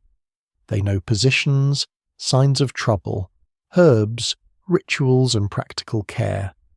They may be respected, suspected, relied upon, and later scrutinized by authorities in different times and places. What survives in the record suggests both skill and danger. A successful birth is not ordinary in the casual sense. It is a passage through risk. Wounds are another common path from daily life to death. A cut from a sickle, an axe injury, a broken bone, an animal bite, a burn from the hearth, a fall from a horse, a crushed hand in a workshop, a puncture from a nail, a blade wound in a quarrel, all can become serious. Medieval surgery is not as crude as stereotypes suggest. Some surgeons can set bones, stitch wounds, lance abscesses, treat fractures, remove arrows, cauterize bleeding, and perform procedures learned through battlefield urban and craft experience. But without modern anesthesia, antisepsis, blood transfusion, or antibiotics, even skilled intervention has limits. Pain is a constant companion. Infection can turn a manageable injury into a fatal one. Teeth are a quiet battlefield of medieval health. Grit from stone-ground flour wears enamel down over years. Cavities occur, especially where diets include more refined carbohydrates or sticky foods. Abscesses can become agonizing and dangerous. Tooth extraction exists, but it is painful and risky. The mouth reveals class, diet, age, and suffering. Archaeologists often read medieval teeth as records of childhood stress, nutrition, wear, disease, and habit. A person may survive famine, labor, and winter only to be nearly undone by a rotten tooth swelling beneath the jaw. It is a reminder that survival often depends on small anatomical details history rarely dramatizes. Hospitals exist, but they are not modern hospitals. Many are religious institutions offering shelter, food, prayer, rest, and care for the poor pilgrims, elderly, disabled, or sick. Some specialize in leprosy, childbirth, or particular forms of charity. Monasteries and convents may maintain infirmaries. Urban hospitals grow in importance in later medieval centuries. Their care can be compassionate, disciplined, and practical, though limited by contemporary knowledge. The purpose is often as much spiritual and social as medical, to care for Christ in the suffering poor, to prepare souls to offer order at the edge of abandonment.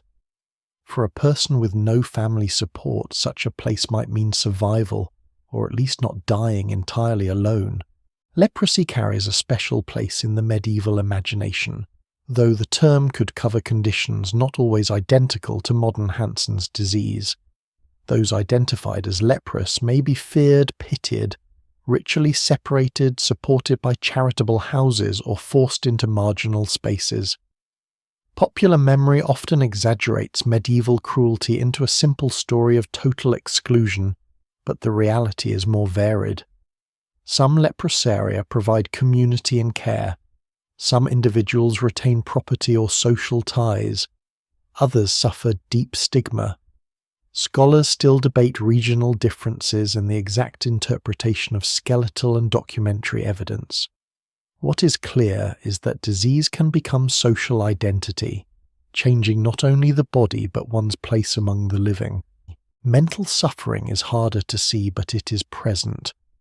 Grief, trauma, fear, melancholy, madness, spiritual despair, and conditions we might now describe in medical or psychological terms appear in medieval sources through different language. People may interpret distress as imbalance, sin, demonic attack, divine testing, sorrow, or natural illness.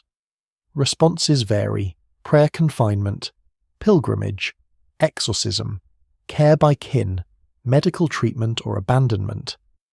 The evidence remains incomplete because categories do not align neatly with modern diagnosis. Still, medieval people are not strangers to inner suffering. A world of high mortality, violence, hunger, and uncertainty produces wounds that do not always show on bone. Then there are the ordinary companions of daily discomfort: lice, fleas, intestinal worms, skin infections, eye problems, smoke irritation, chronic cough, arthritis, back pain, and exhaustion. Cleanliness exists, but not in modern forms or with modern infrastructure. Bathing practices vary by region, time class, and culture. Public bathhouses operate in many medieval towns, though their reputation changes over time. Linen underclothing can help manage sweat and dirt. Hands and faces are washed.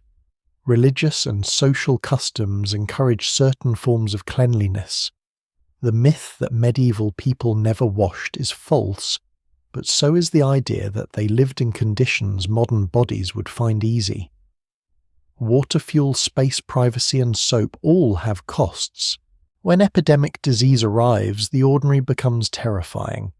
Before the Black Death communities already know outbreaks of fever, smallpox-like illnesses, dysentery, influenza-like sicknesses, and livestock diseases that indirectly threaten human survival. They may not understand the mechanisms, but they recognize patterns of sudden death. Bells ring more often, graves open, markets thin. Rumours move faster than carts. Some people flee. Some stay because they cannot leave, or because duty holds them, or because there is nowhere safer to go. Authorities may attempt isolation, cleansing prayer processions, regulation of burials, or restrictions on movement, especially in later periods. Some measures help by chance or observation. Others do little.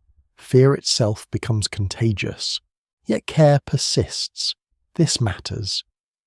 Medieval sickness is not only a story of ignorance and death, it is also a story of people trying to keep one another alive with the tools they have. A neighbour sits beside a fevered child. A monk prepares a remedy. A midwife works through the night.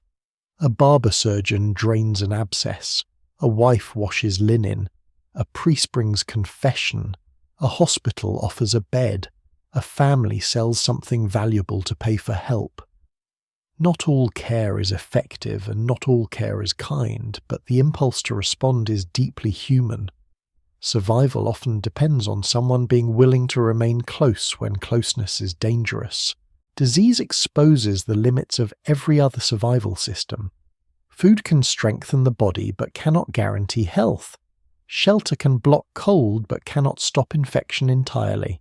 Work can build stores, but sickness can make labour impossible overnight. Community can protect but also spread contagion. Faith can console but not always cure. Medieval people live with this contradiction constantly. They are surrounded by explanations, rituals, remedies, and institutions, yet the body remains uncertain territory. And when the body is examined centuries later in bones lifted carefully from churchyards and burial pits, another part of the story appears: the long pressure of hunger work, injury, and disease, written directly into human remains. The body is the archive that no medieval person meant to leave behind. Documents tell us who paid rent, who inherited land, who stood in court, who owed service, who gave gifts to a monastery, who was fined for brewing bad ale, who died with enough property to record. But bones tell a quieter story. They preserve strain, hunger, injury, infection, childhood stress, and the ordinary violence of work. They do not speak in words, and they do not give complete lives. A skeleton cannot easily tell us whether a person laughed, often loved, deeply feared winter, or watched the sky for rain with a farmer's practiced dread. But it can reveal that survival was not an idea. It was physical. It was carried in teeth, knees, spines, ribs, wrists, hips, and skulls. Archaeologists and bioarchaeologists approach medieval remains with caution, because bones can mislead if read too simply. A strong muscle attachment may suggest repeated activity, but not always a precise occupation. A healed fracture proves injury and survival, but not exactly how the injury happened. Signs of malnutrition may point toward hardship, but disease, weaning status, region, and childhood conditions complicate the picture. Scholars still debate how much can be confidently inferred from skeletal evidence alone. Yet when thousands of remains are studied across cemeteries, villages, towns, monasteries, hospitals, and plague pits, patterns emerge with force. Medieval bodies often show the cost of living close to hunger, hard labour infection, and limited medical power. One of the most revealing traces is found in teeth. Teeth begin recording hardship early. Lines or defects in enamel can form when a child's growth is disrupted by malnutrition, fever, or other stress. These marks do not identify a specific illness, but they show that the child's body paused its smooth development under pressure. Many adults who survive into later life carry these childhood interruptions permanently in their mouths. Teeth also show wear from diet. Bread made from grain ground on stone can contain fine grit, and over years that grit abrades enamel. In some medieval populations, molars are worn down dramatically. This does not mean every person is starving. It means eating itself slowly reshapes the mouth. A loaf of bread can be nourishment and erosion at the same time. Dental disease adds another layer. Cavities, abscesses, tooth loss, and jaw infections appear in medieval remains, though the patterns change with diet status and time. More sugar in elite diets can worsen decay, while heavy wear can sometimes reduce surfaces where cavities form even as it creates other problems.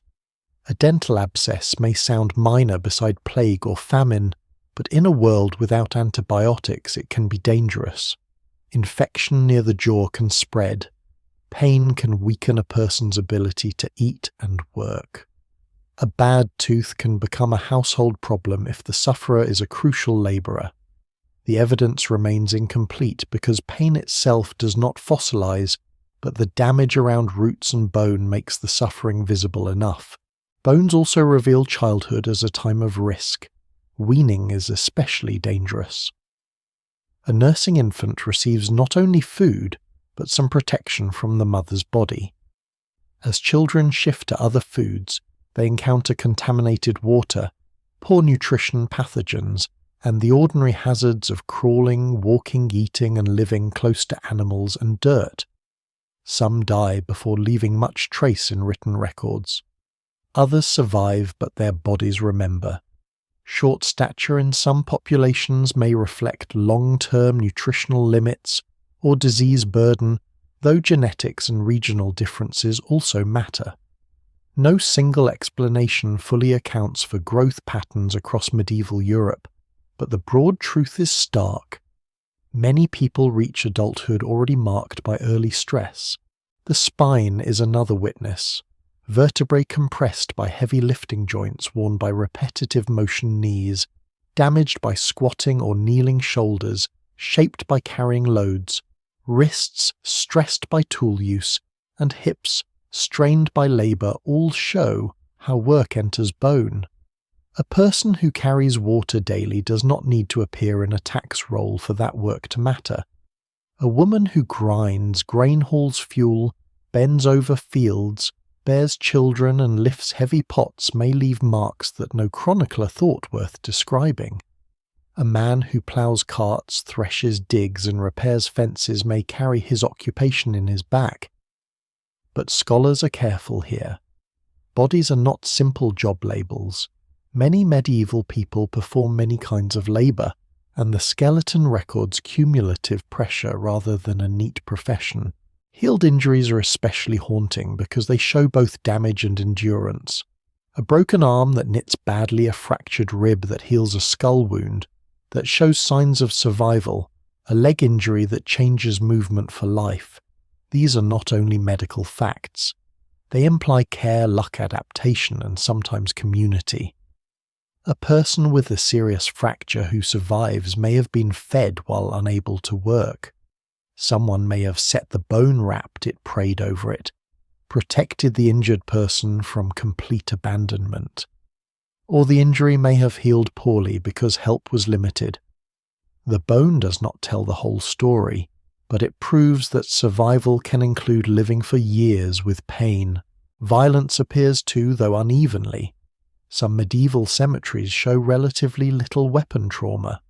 Others, especially associated with battles, massacres, executions, or violent urban contexts, show cuts, punctures, smashed skulls, defensive wounds, and projectiles.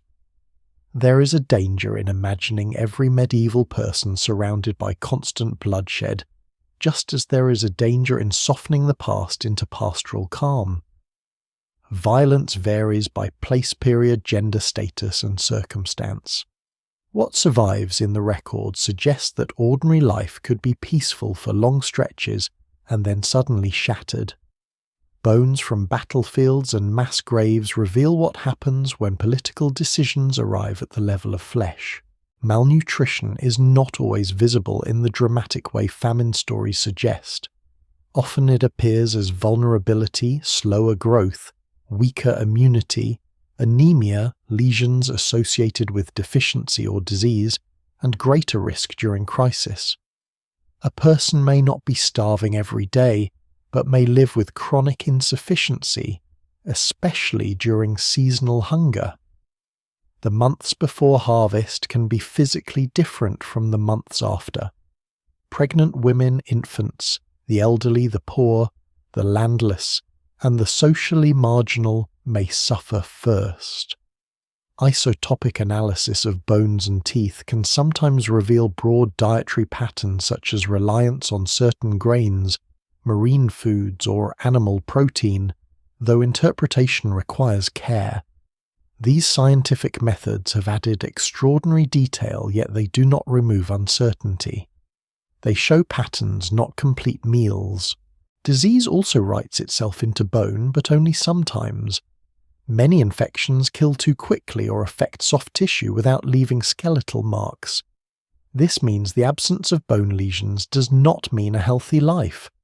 Tuberculosis, leprosy, and some forms chronic infections and certain metabolic conditions may leave traces, but fevers, diarrheal diseases, respiratory infections, and many childhood killers often vanish with the flesh. Medieval cemeteries are therefore full of invisible suffering. The skeleton may look relatively unmarked, yet the person may have endured repeated sickness, pain, parasites, and exhaustion.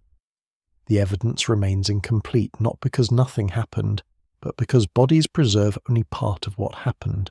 Parasites are among the least glamorous but most important companions of medieval survival. Lice, fleas, intestinal worms, and other organisms thrive where humans, animals' waste and closed living conditions intersect. Archaeological evidence from latrines, cesspits, and soil samples can reveal parasite eggs, showing how common intestinal infections may have been. Worms can steal nutrients, weaken children, worsen anemia, and turn marginal diets into more serious deprivation. Fleas and lice irritate, spread some diseases, and make discomfort constant. This is not the dramatic terror of a plague cart, but the slow insult of sharing the body with hunger's small allies. Disability is another hidden part of the medieval world. Some people are born with impairments, others acquire them through disease, injury, age, childbirth, violence, or labour. Survival with disability depends on family wealth, community charity law, and adaptability. A person unable to perform heavy field work may still mend watch animals, care for children, spin, beg, pray, advise, guard property, or perform lighter tasks. Some are supported, some are marginalised, some enter religious houses or hospitals, some appear in records only when poverty or legal dispute makes them visible. No single explanation fully accounts for medieval attitudes toward disability, because pity, usefulness, suspicion, reverence, and exclusion can coexist in the same society. The medieval body is also shaped by status. The wealthy may eat more meat, better bread, imported foods, and richer sauces. They may avoid some forms of grinding labour. They may have warmer clothing, better beds, more space, and access to physicians. But elite life has its own risks: riding accidents, hunting injuries, warfare, childbirth. gout, overconsumption, political violence, and infectious disease that does not respect noble blood. Poor people face more relentless physical strain and dietary insecurity, yet they may have diets rich in coarse grains and vegetables that protect against some conditions, even as hardship exposes them to others. Class matters profoundly, but not always in simple ways. What makes the skeletal evidence so powerful is its intimacy. A castle can show ambition, a cathedral can show faith and wealth, a royal charter can show authority. But a worn knee joint shows a person kneeling, lifting, walking, working, aging. A child's enamel defect shows a season when the body struggled. A healed fracture shows pain endured long enough to mend. A jaw abscess shows suffering that may have kept someone awake in a dark house beside a dying fire. These remains narrow the distance between the living and the dead. They show that surviving the Middle Ages was not merely a matter of avoiding famous disasters. It was a long negotiation with one's own body, and yet the body never belongs only to itself. It is taxed, judged, disciplined, blessed, punished, healed, married, inherited through children, buried by community, and interpreted by religion and law. A strong body can owe labour. A weak body can become dependent. A wounded body can require charity. A dead body must be placed properly among the dead. The next layer of survival therefore lies not inside bone but around it, in the systems of power that decide who works, who pays, who obeys, who is protected, who is punished, and who has any room to bargain when hardship presses in. Power in the medieval world is rarely abstract. It has a road, a field, a gate, a court day, a rent payment, a locked mill, a boundary stone, a steward with a list to reeve, who knows who owes labour, a priest who records tithes, a lord whose rights may be distant, but whose demands are close. To survive the Middle Ages, ordinary people do not simply struggle against weather-hunger disease and the weakness of the body. They also survive within systems of obligation. Some of these systems protect, some exploit.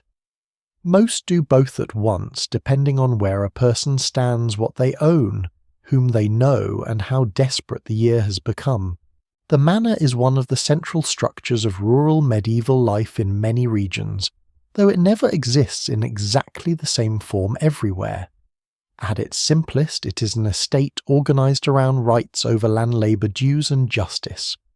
A lord may hold a domain the portion worked for his direct benefit, while tenants hold other lands in return for rent labour. Services produce fees or a mixture of these. The lord may be a noble, a bishop, an abbey, a cathedral chapter, a knight, a royal official, or another landholder. Some lords live nearby and are personally involved. Others are distant known mainly through agents, documents, demands, and the occasional shock of intervention. For the tenant, what matters is not the grand title, but the practical burden, what must be given when, and what happens if it cannot be paid. Medieval unfreedom is one of the hardest realities to understand clearly, because it varies so much across time and place. In parts of Europe, many peasants are serfs or villains bound by custom to a lord and land owing labour and dues, and restricted in movement, marriage, inheritance, or sale of holdings. But even unfreedom is not always simple slavery in the ancient or modern plantation sense. A villain may hold land securely by custom use. The manor court raise a family, own goods, sell produce, and bargain within limits. That does not make the condition gentle. It means power is layered. A person can be both constrained and active, both exploited and legally recognized, both dependent and stubbornly strategic. Scholars still debate how oppressive or flexible these arrangements were in different regions, because manor records often preserve the language of lordship more clearly than the private feelings of tenants. Rents and dues take many forms. A tenant may owe days of ploughing, harvesting, carrying, repairing, or other work on the lord's land. They may owe grain, chickens, eggs, cheese money, or fees at key moments of life. Marriage can require payment. Inheritance can require payment. Using the lord's mill oven, wine press, or pasture may require payment. Some obligations appear small individually, but together they form a net that tightens in bad years. A good harvest may make dues irritating but bearable. A failed harvest makes the same dues dangerous. The law may say what is owed, but hunger asks what can actually be spared. The manor court is where much of this world becomes visible. On court days, tenants gather under authority to hear disputes, present offences, transfer holdings, report deaths, record inheritances, punish breaches of custom, and enforce local rules. The court may fine someone for failing to maintain a ditch, letting animals damage crops, brewing ale against a size, taking wood unlawfully, refusing labour service, or fighting with a neighbour. From one angle it is a tool of control, from another it is a public memory system. In a society where written documents are less common among ordinary people, the court roll can preserve claims and customs. A widow defending her right to a holding may need the same court that fines her neighbour. A poor tenant may resent lordship yet still rely on custom, recognised by that lordship to prevent complete dispossession. Law is not experienced equally. A wealthy tenant can pay fines that would crush a poorer household. A man with kin and witnesses can defend himself more easily than a stranger. A widow may have recognised rights in one place and face severe vulnerability in another. Local custom matters enormously, and custom is not always kind. Yet it can be a shield. Medieval people often know their customs with intense practical seriousness. They know who may graze animals where, who owes what service, which path is public, which meadow opens after hay cutting when gleaning is allowed, and what the lord has traditionally demanded. When lords push too far, resistance may appear not as revolution, but as insistence on old rights. This is one of the surprising details of medieval survival. Conservatism can become a weapon. To say this is not the custom can be a way of fighting for life. Beyond the manor stands the wider structure of kingship, princely power, church courts, town law, forest law, and regional jurisdictions that overlap in ways modern people may find bewildering. A person might be subject to the manor court for local land matters, church courts for marriage or moral offences, royal courts for serious crimes, guild rules for craft work and municipal law in a town.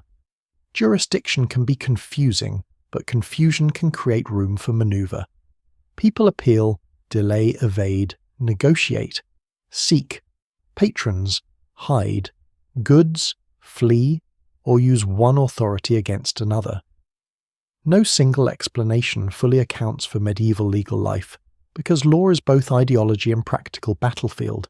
It tells people where they stand, but it also gives them tools to shift their stance. Punishment can be public and physical.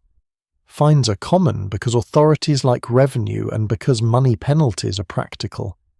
But shame punishment, stocks, pillories, whipping, mutilation, imprisonment, exile, and execution exist for different offences and contexts. The purpose is not only to hurt the offender, but to restore order, display authority, and warn the community. Theft in a hungry world is morally and legally charged. Stealing grain, animals, tools, or cloth can threaten survival, so communities may be harsh. Yet records also show negotiation, mercy, partial penalties, and local complexity.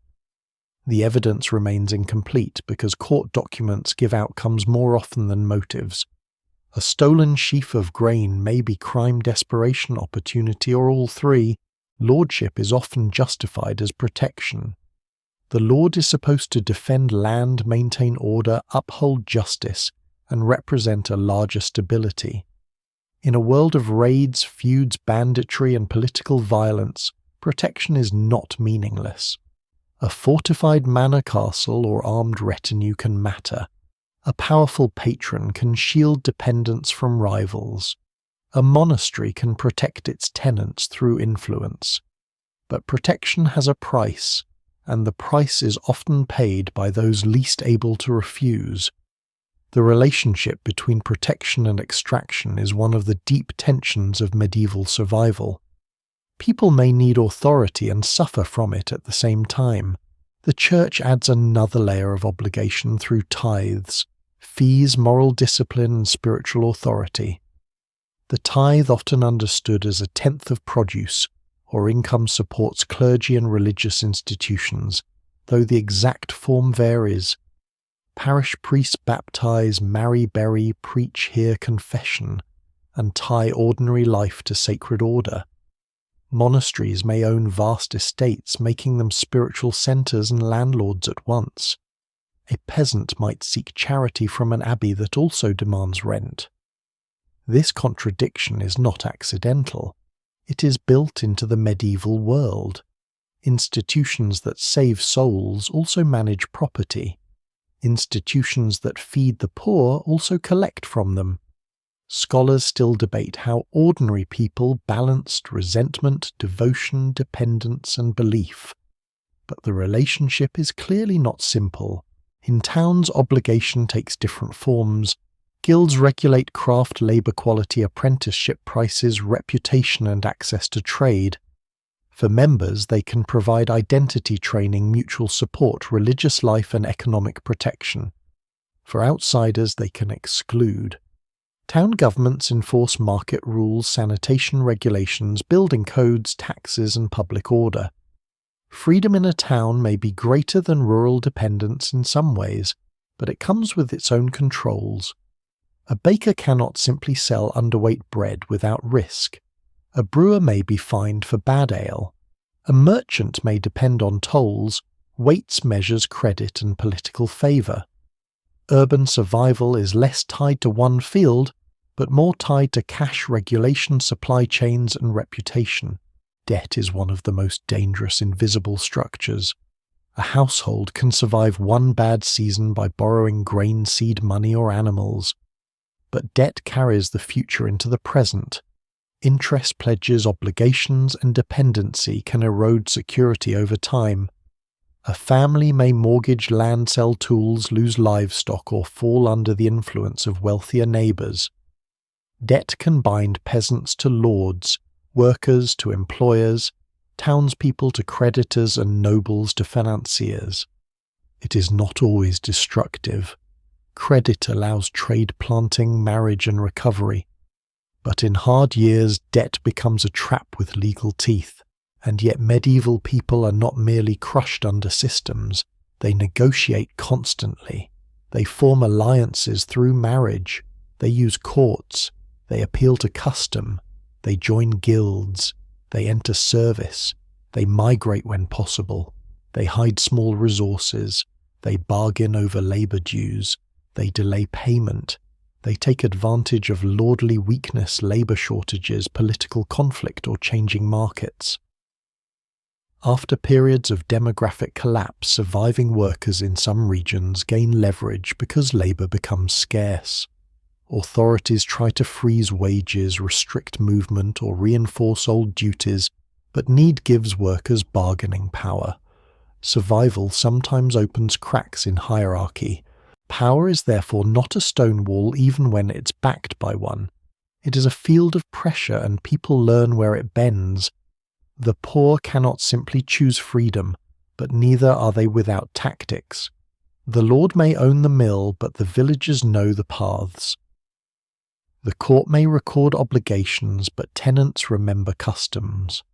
The priest may preach obedience, but he also depends on parish cooperation. The king may demand taxes, but collection depends on local machinery. Every hierarchy rests on the labour memory and reluctant participation of those beneath it. Still, when hardship deepens, the balance can fail. If dues are too heavy, if courts are corrupt, If war raises taxes, if famine empties barns, if disease removes labourers, obligation begins to look less like order and more like threat. The medieval world survives through bonds, but bonds can become chains. And when bodyland law and lordship press too hard, people reach for meanings beyond the visible world.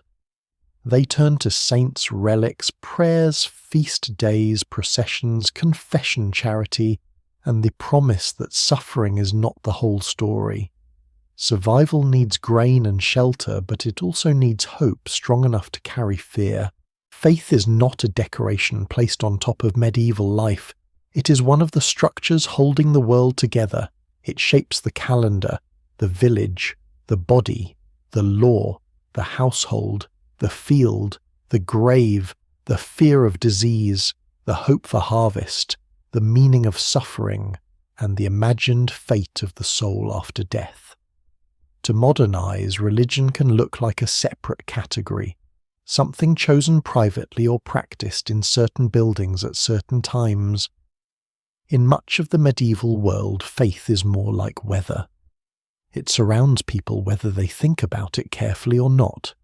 It gives rhythm to ordinary days and language to extraordinary terror. It does not remove hunger, cold, disease, violence, or lordship, but it gives people ways to endure them, explain them, bargain with them, and sometimes resist them. The parish church stands at the centre of this system for many ordinary people. It may not be large. It may be damp, dim, poorly repaired, and served by a priest whose learning varies widely. Yet it is the place where a child is baptized, a couple is married, sins are confessed, feasts are marked, bells are rung, the dead are buried, and the living gather beneath images of saints' judgment, heaven, hell, and the suffering Christ. Even when people do not understand Latin fully, they understand gesture, sound, colour, procession, fasting, feasting, touch, relics, water bread, wine ash, candle flame, and burial earth. Medieval Christianity is not only a set of doctrines taught from books, it is a sensory world. Time itself becomes sacred time. The year moves through Advent, Christmas, Lent, Easter, Pentecost, saints' days, local festivals, fasts, vigils, processions, and parish customs. These days do more than organize worship. They interrupt labour, create moments of rest, demand abstinence, authorize celebration, redistribute food, and remind the community that ordinary survival belongs inside a cosmic drama. A feast day can be joy, obligation, relief expense, and social pressure at once. A fast can be devotion for one person and a harsher version of daily scarcity for another. No single explanation fully accounts for how medieval people experienced these rhythms, because class, gender, region, personal belief, and physical hunger all change the meaning of a holy day. But the rhythm matters. It gives shape to time when nature and necessity might otherwise make every day feel like labour. The church bell is one of the most powerful sounds in the medieval landscape. It calls people to worship, marks hours, announces death, warns of danger, celebrates holy days, and carries over fields where workers may not see the church, but hear its authority in the air. A bell can make a scattered community feel gathered. It also reminds everyone that time does not belong entirely to them. The day is not only measured by sun and hunger, but by prayer. Bells can be rung against storms, fires, invasion, and plague. Whether they change the storm is not the only point. They gather fear into action. They tell people that danger has been noticed, that the community is responding, that the invisible world is being addressed. Medieval people do not always separate practical action from spiritual action. A farmer may mend a fence and pray for protection. A mother may give herbs to a fevered child and ask a saint for help. A town may clean streets, regulate burials, and organize processions during epidemic disease. A lord may fortify a castle and endow a chapel. A sailor may study wind and carry a holy token. A pilgrim may travel for healing while also seeking food shelter contacts or release from guilt. To modern minds, the mixture can look contradictory, but within the medieval worldview it is coherent. The world has visible and invisible causes, and survival requires attention to both. Saints are especially important because they make holiness local, personal, and reachable. The Virgin Mary, apostles, martyrs, bishops, hermits, royal saints, healing saints, plague, saints, patron saints of trades, childbirth, animals, travellers, and particular towns populate the medieval imagination. A saint is not merely admired, a saint may intercede. A shrine can draw pilgrims seeking healing, forgiveness, protection, or gratitude. Relics, the physical remains or belongings associated with holy figures, create points where heaven seems to touch earth. Modern skepticism may focus on fraud, exaggeration, or commercial exploitation, and those existed. Medieval critics sometimes complained about them too. But reducing the whole system to deception misses its emotional and social force. A person who has watched medicine fail may still find hope in a journey to a shrine. A community threatened by disease may need a protector with the name. Pilgrimage is one of the great survival movements of the medieval world. People walk to local shrines, regional centres, and famous destinations such as Canterbury, Santiago de Compostela, Rome, or Jerusalem, depending on means, safety, and period. Pilgrimage can be devotional, penitential, desperate, adventurous, social, or economic. It can offer healing, but also temporary escape from ordinary constraints. Roads become networks of prayer, trade, rumour, hospitality, danger, and encounter. A pilgrim is both vulnerable and protected by a recognised religious identity, though protection is never guaranteed. The evidence remains incomplete for the countless, humble journeys that left no written account, but badges, shrines, roads, wills, miracle collections, and church art show how deeply pilgrimage belongs to medieval life. Miracle stories are some of the most revealing sources for fear and hope. They often describe blind eyes restored, crippled limbs, strengthened fevers, broken prisoners, freed storms, calmed children, revived, women saved in childbirth, animals protected, and the desperate helped after all ordinary options failed. Modern historians do not read these accounts simply as factual medical records. They are shaped by religious expectation, institutional interests, memory, and storytelling. Yet they preserve something real, the kinds of suffering people brought to sacred power. They show what medieval people feared: losing sight, movement, children, freedom, livestock, harvest, bodily integrity, and salvation. Even when the miracle itself cannot be verified, the need behind it is unmistakable. Death is where faith becomes most urgent. Medieval people live close to death not because they are emotionally numb, but because mortality is a constant neighbour. Infants die, mothers die, workers die from injuries. The old die in houses shared with the living. Epidemics fill graves too quickly. War leaves bodies in fields. The Church offers a framework for dying well: confession, last rites, prayer, burial in consecrated ground masses, for the soul remembrance by the living. The boundary between the dead and living remains active. The dead need prayers. The living need reassurance that the dead are not lost to chaos. Purgatory, increasingly important in medieval devotion, gives suffering after death a structure and makes prayer charity and masses meaningful acts of aid. It also creates anxiety, obligation, and sometimes exploitation.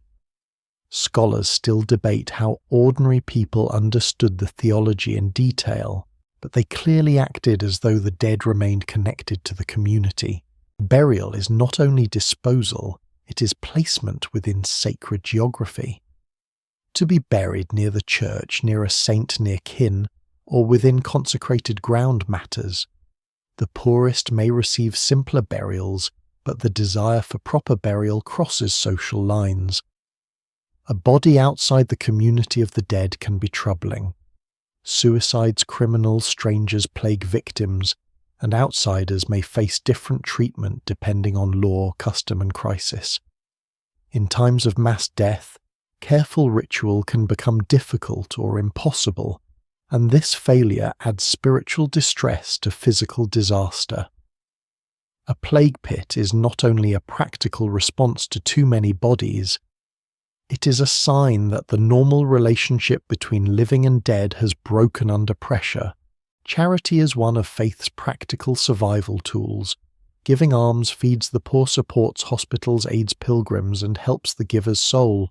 Monasteries, parish funds, confraternities, hospitals, wealthy patrons, and ordinary neighbours all participate in systems of aid.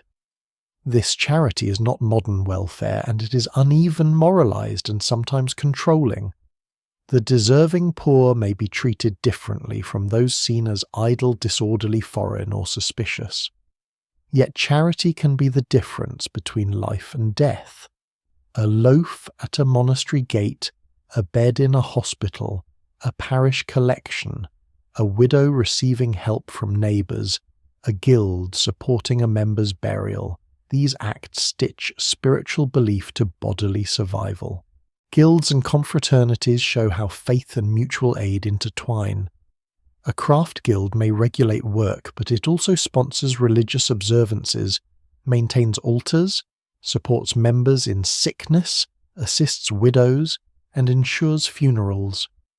A confraternity may gather laypeople around devotion, charity, and shared obligation. Membership gives identity and support in a world where isolation is dangerous. The prayers said for dead members are not symbolic gestures only. They are understood as real aid to souls. The meal shared after a ceremony, the candle burned at an altar, the money set aside for a funeral, the help given to a sick brother or sister, all show faith becoming social infrastructure. But faith can also sharpen fear and violence. When disaster comes, people search for causes: sin, divine anger, witchcraft, heresy, outsiders, Jews, lepers, foreigners, corrupt clergy, immoral behaviour, broken vows, and failed rituals can all become targets of explanation in different times and places. Popular and official responses vary, but the danger is clear. A worldview rich with meaning can console, yet it can also accuse. During crises, especially plague or famine, suspicion can turn deadly. Jewish communities, for example, suffer persecution in parts of medieval Europe, often fueled by false accusations, economic tension, religious hostility, and fear. These accusations were unsupported and destructive, but in moments of panic they could spread with terrible force. Survival for minorities could depend not only on food and shelter, but on protection from the fears of the majority. The Church itself is not a single smooth institution. It includes humble parish priests, powerful bishops, reformers, corrupt officials, mystics, scholars, monks, nuns, wandering preachers, canon lawyers, hospital workers, and local clergy barely educated enough to serve. Some clergy comfort and protect, others exploit or neglect. Some monasteries become centres of learning, care, and agricultural management. Others accumulate wealth and attract criticism.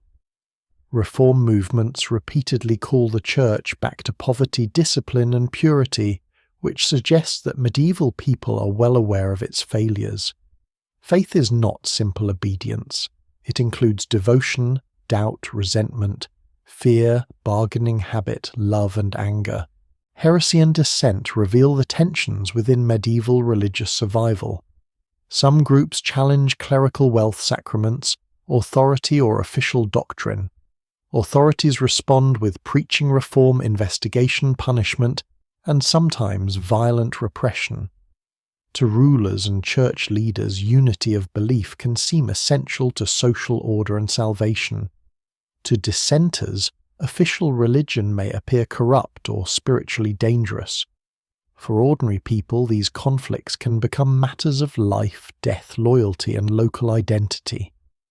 The evidence remains complicated because many accounts of heresy are written by opponents, but the persistence of dissent shows that medieval faith is not mentally passive. People argue over how salvation should be lived. For many, however, faith is most present in small gestures: crossing oneself before danger, lighting a candle, touching a relic, fasting badly but trying anyway, giving a coin to a beggar, whispering a prayer over a sick animal, asking a priest to bless fields, wearing a pilgrim badge, remembering a dead parent at Mass, kneeling in a church that smells of wax-damp stone, old wood, and human breath. These acts do not make life easy. They make life bearable. They tell people that suffering can be witnessed, that fear can be placed inside ritual, that death may not be final abandonment. This is why faith functions as a survival tool without being reducible to usefulness. Medieval people do not believe only because belief helps them survive. Many believe because the sacred world is real to them, but belief does help them survive. It organizes aid, gives language to pain, restrains some violence, while justifying other violence, creates holy time, preserves memory, comforts the dying, binds communities, and offers hope where evidence offers little. When the body fails, when law presses, when hunger grows, when armies move, when the sky seems hostile, faith gives people one more way to keep walking. Yet prayer cannot stop every sword, and saints do not keep every army away. The same church bell that calls people to Mass may also ring alarm when riders appear, when smoke rises beyond the fields, when strangers approach in numbers, when war comes close enough to be heard. The medieval world is built on labour, obligation and belief, but violence can tear through all of them in a single season. And for most ordinary people, war is not the glory painted in noble memory. It is the moment when survival leaves the field, the hearth and the church and begins to depend on hiding, fleeing, bargaining, enduring, or watching helplessly as armed men decide the fate of everything that has been stored for winter. War reaches ordinary people first as rumour. Before an army appears, there is usually talk men seen on the road, smoke beyond a ridge, a lord summoning tenants, carts requisitioned grain, demanded riders passing too quickly, merchants warning that a bridge is unsafe, a priest praying more urgently for peace. In the medieval world, news travels unevenly, carried by traders, pilgrims, messengers, soldiers, clerks, fugitives, and frightened villagers. Sometimes the rumour is wrong, sometimes the danger passes elsewhere. But the uncertainty itself is a burden. A household may not know whether to hide valuables, move animals, harvest early, flee to a fortified place, or continue working because fields cannot wait for perfect knowledge. War does not need to arrive in full to disturb survival. The possibility of war is enough to bend daily life around fear. For nobles, chroniclers, and later storytellers, medieval war often appears as banners, sieges, cavalry charges, sworn loyalty, dynastic claims, crusading vows, and heroic memory. For the majority, war is more often a season of extraction and exposure. Armies need food, fodder carts, horses, tools, weapons, shelter, wages, and roads. They consume landscapes as they move. Even a friendly army can be dangerous because hungry men under command still need supplies, and supply rarely feels gentle to those providing it. A hostile army is worse. Fields can be burned, mills damaged, barns, emptied animals, driven away vines, cut orchards destroyed, and villages threatened. Not because every soldier is personally cruel, but because medieval war often targets the resources that keep an enemy alive. To devastate land is to attack power through hunger. This is one of the cold truths beneath chivalric imagery. Medieval warfare is not only battle, it is raiding, burning ransom, siege, blockade, taxation, intimidation, and the deliberate disruption of ordinary life. In some regions, especially during long conflicts, raiding becomes almost routine. Armed men may avoid major battles because battles are risky and unpredictable. Instead, they destroy crops, seize livestock, frighten tenants, and weaken an opponent's income. The people who suffer most may have no voice in the quarrel that brings the soldiers. A dynastic dispute among elites can become a village's ruined harvest. A noble's claim to a castle can become a widow's stolen cow. No single explanation fully accounts for medieval violence, because motives range from strategy to profit, vengeance, discipline, fear, religious zeal, and opportunism. But the effect on ordinary survival is often brutally practical. The approach of soldiers changes the value of everything. Grain becomes something to hide. Animals become something to move quickly if there is time. Metal tools become worth stealing. Young people become vulnerable to abduction, assault, recruitment, or suspicion. Roads once necessary for market and pilgrimage become dangerous channels. A cart that yesterday carried hay may today be seized for military use. A barn that stored winter food may be turned into lodging, emptied, or burned. A church may offer sanctuary in theory and sometimes in practice, but sanctuary depends on whether armed men respect it. A fortified manor town, wall, castle tower, or churchyard may become a place of refuge. Yet refuge has limits. Too many people crowded inside walls create hunger, disease, panic, and conflict. Safety is never free, it merely moves danger into a different shape. Fortifications dominate the medieval imagination for good reason, but their role is more complex than romance suggests. A castle is not just a noble residence with dramatic walls. It is a military machine, administrative centre, storehouse symbol of authority, prison, refuge, and threat.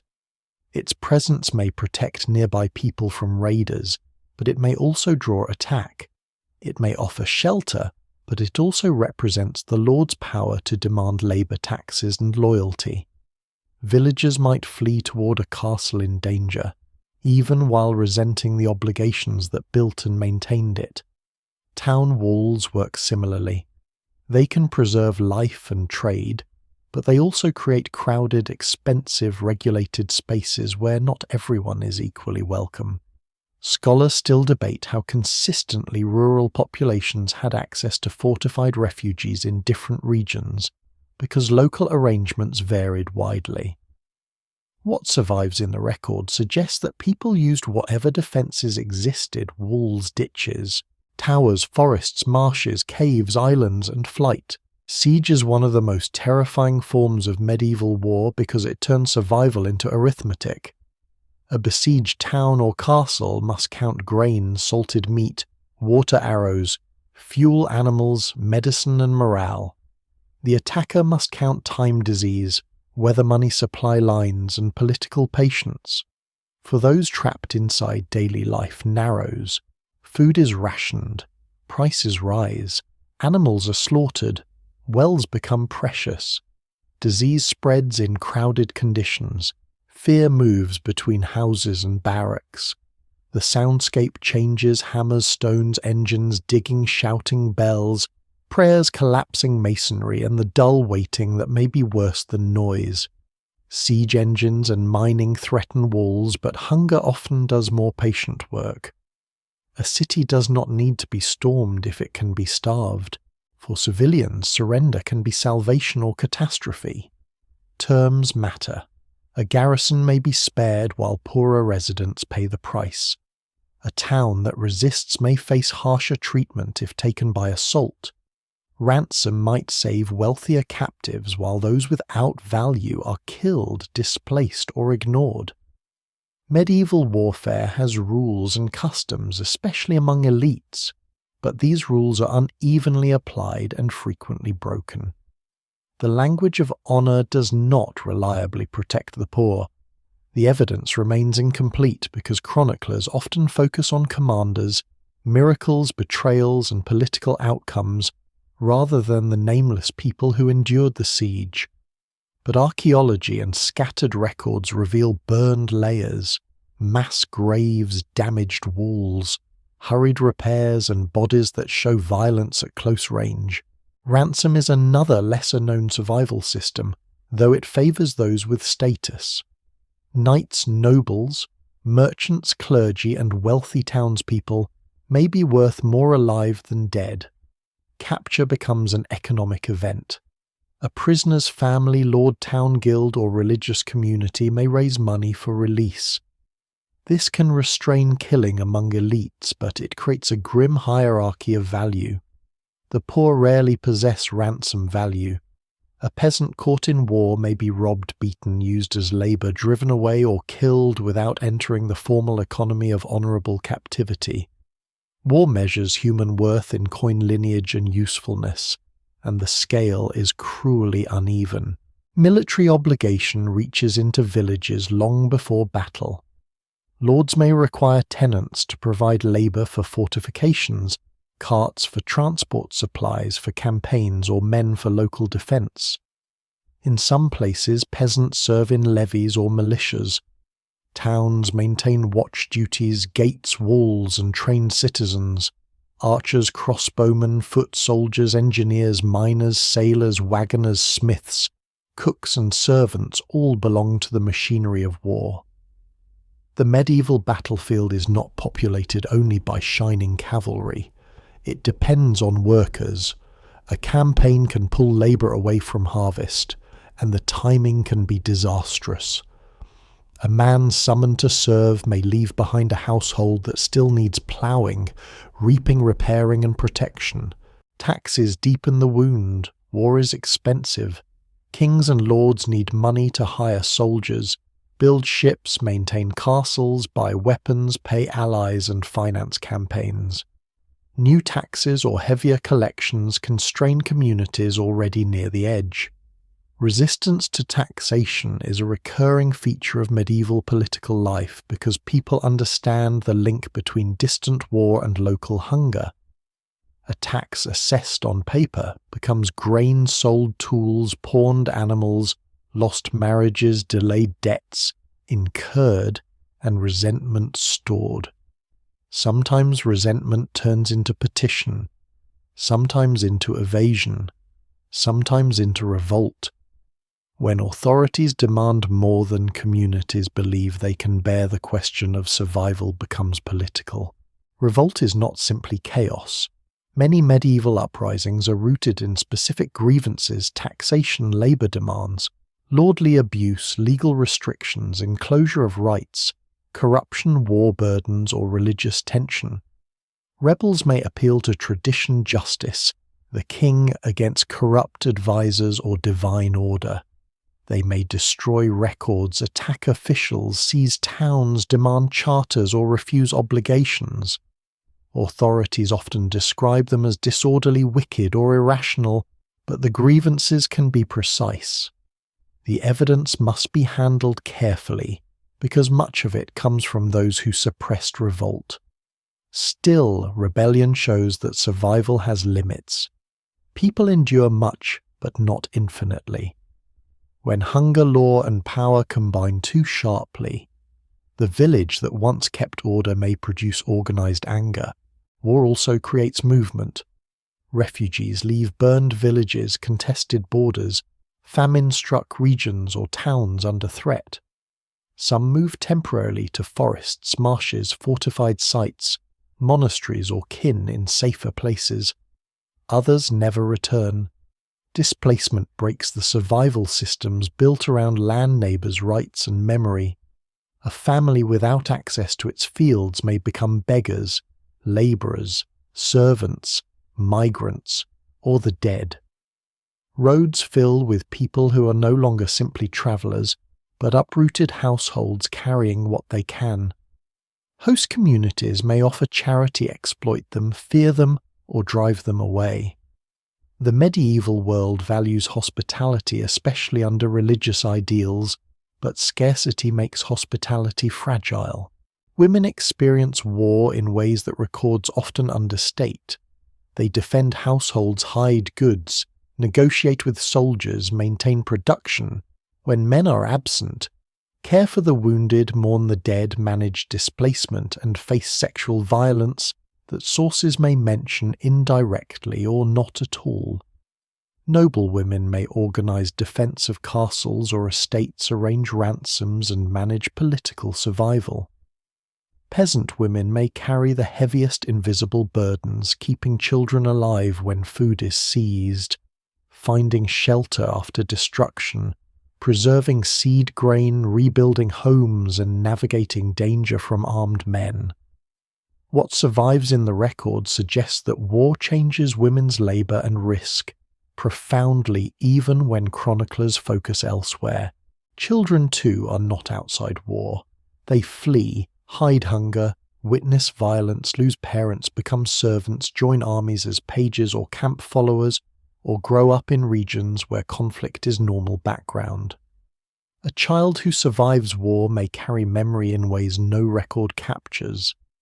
Fear becomes knowledge, which road to avoid, which banner terrifies adults, where to hide a loaf, how smoke looks when it is a barn rather than a hearth, how quickly ordinary life can be undone. Medieval childhood is already shaped by work and mortality. War adds another education. Religious violence adds a different layer.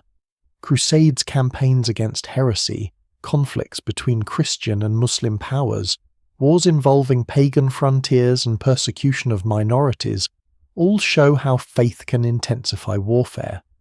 Religion can inspire courage, justify conquest, organize resources, and promise spiritual reward. It can also sanctify brutality. Yet even here, political, economic, and territorial motives mix with belief. Scholars still debate the balance in many conflicts, and simple explanations rarely survive close examination. For the ordinary person beneath these movements, the distinctions may matter less than the arrival of armed force under holy signs, and still people rebuild. This may be the most astonishing part. After raids, houses are repaired, fields are rezoned, mills are rebuilt, charters are renewed, walls are patched, graves are dug, livestock is slowly replaced if possible. Children grow up among ruins and make them ordinary. A burned village is not always abandoned. A devastated landscape can recover if populations, soil, water security, and labor return. Sometimes war permanently shifts settlement patterns, trade routes, borders, and memories.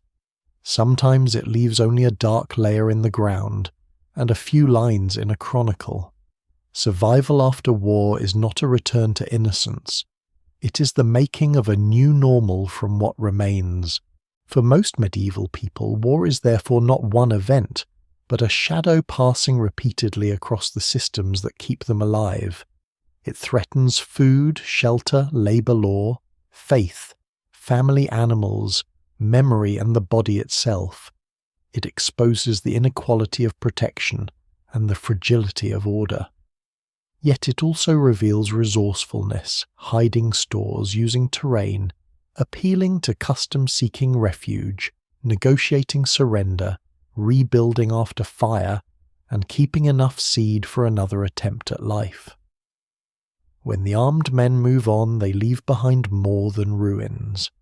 They leave questions that every survivor must answer quickly. Who is dead? What is left? Who owns the field now? Whether the roof can be patched, whether the animals are gone, whether the next tax will come anyway, and whether the road to market is safe. That road matters more with every passing century. Beyond the village and the battlefield, towns grow, markets thicken, and cities draw people with the promise of wages, trade protection, and possibility. But the city is no escape from danger. It is another kind of survival machine, crowded, noisy, smoky, ambitious, diseased, regulated, and alive with opportunity.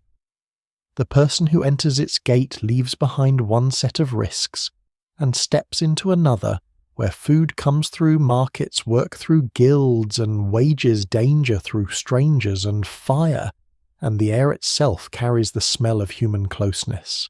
The city announces itself before its walls appear. A traveller approaching a medieval town may first notice the road changing beneath the feet. Deeper ruts, more hoof marks, more spilled straw, more dung, more voices carrying from ahead. Then comes the smell, layered and unmistakable. Smoke from hearths and workshops, tanning pits, brewing, baking bread, fish, animals, mud, human waste, market stalls, wet wool, hot metal, river water turned foul by too many uses. A village smells of labour and animals, but a city multiplies everything. It concentrates appetite, skill, wealth, poverty, ambition, disease, and danger into streets narrow enough that neighbours can hear each other breathing through walls. For many medieval people, the city is both promise and threat. It offers wages, markets, apprenticeships, religious houses, courts, hospitals, walls, shops, schools, docks, bridges, guilds, and the possibility of becoming someone not entirely defined by one field or one lord. A rural migrant may enter hoping for work, marriage freedom, or escape from bad land and heavy obligations. A merchant enters seeking profit. A pilgrim enters seeking a shrine shelter or alms. A servant enters with a household. A criminal enters hoping to disappear among strangers. A lord enters to collect dues or display power. A scholar enters to find books and disputation. A beggar enters because where people gather charity may be found. The medieval city is not one world. It is a collision of worlds under pressure. Town walls, when they exist, make the city feel protected, but protection changes the nature of risk rather than removing it. Walls keep out some enemies, regulate entry, and announce legal identity. They also trap crowding within a limited space. Houses rise upward or press closer together. Workshops operate near living rooms.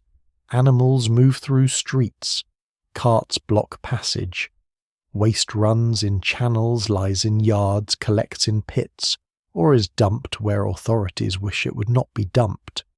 Urban governments issue rules about cleaning streets, controlling pigs, disposing of waste, preventing fire-regulating markets, and keeping peace, which tells us something important. Medieval towns are not unaware of their own dangers. They are constantly trying with imperfect tools to manage density. Markets are the city's bloodstream. In a village, survival depends heavily on direct access to land. In a town, survival depends more on exchange.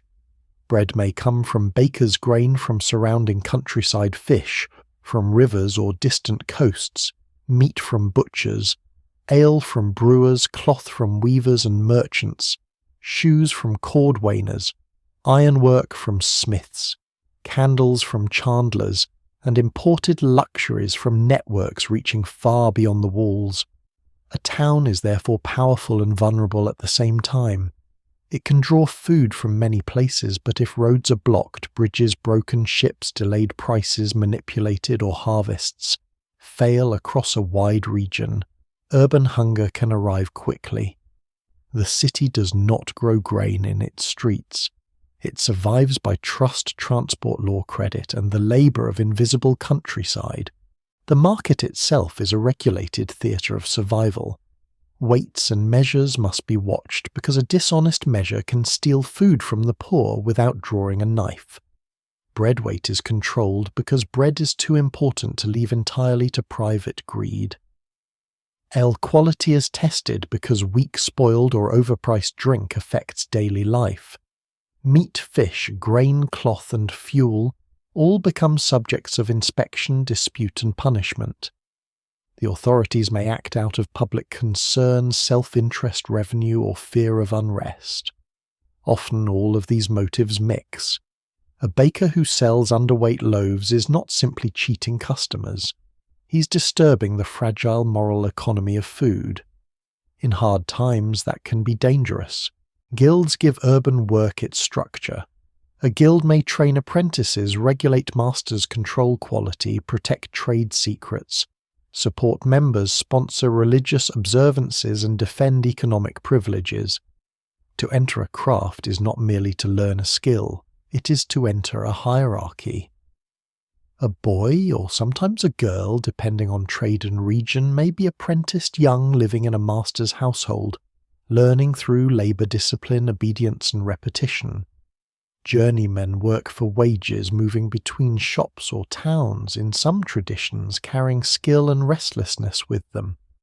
Masters own tools, manage shops, train apprentices, and participate in civic life. This system can protect quality and provide identity, but it can also exclude outsiders, women, migrants, and the poor. No single explanation fully accounts for guild life, because it is mutual aid monopoly training system, religious fraternity and social gatekeeper all at once. Some trades are cleaner in reputation than in reality. Tanners, dyers, butchers, fullers and metal workers transform materials that smell stain, poison, rot, burn or pollute. Fullers use substances including stale urine to clean and thicken woolen cloth. Tanners turn animal hides into leather through processes involving lime dung bark, water scraping, soaking and time. Butchers generate blood, bones, offal hides, and waste that must go somewhere. Dyers handle vats, mordants, and colours that mark both cloth and environment. These trades are essential. Without them there are no shoes, belts, saddles, parchment gloves, dyed cloth tools, weapons or urban supply. But their necessity makes the city harsher to the senses. Medieval towns are not careless because they smell. They smell because survival itself is being processed in public. Fire is the urban nightmare. Timber houses thatch where it remains, crowded lanes, open hearths, ovens, forges, candles, lamps, stored fuel, and human error create constant risk. A city fire can leap from roof to roof faster than people can organize response. Regulations often require water containers, restrict hazardous activities, control building materials, or impose penalties for negligence. Some towns shift toward tile or slate roofing after major fires where wealth and supply allow, but poverty resists regulation. Safer building is expensive. A poor household cannot always rebuild according to civic ideals. The evidence remains incomplete for many fires known only through brief records or archaeological burn layers, but the fear is obvious. A city made of work can be undone by one spark.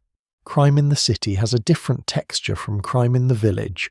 In the village, everyone watches everyone and reputation clings. In the city, strangers multiply. Crowds create opportunity.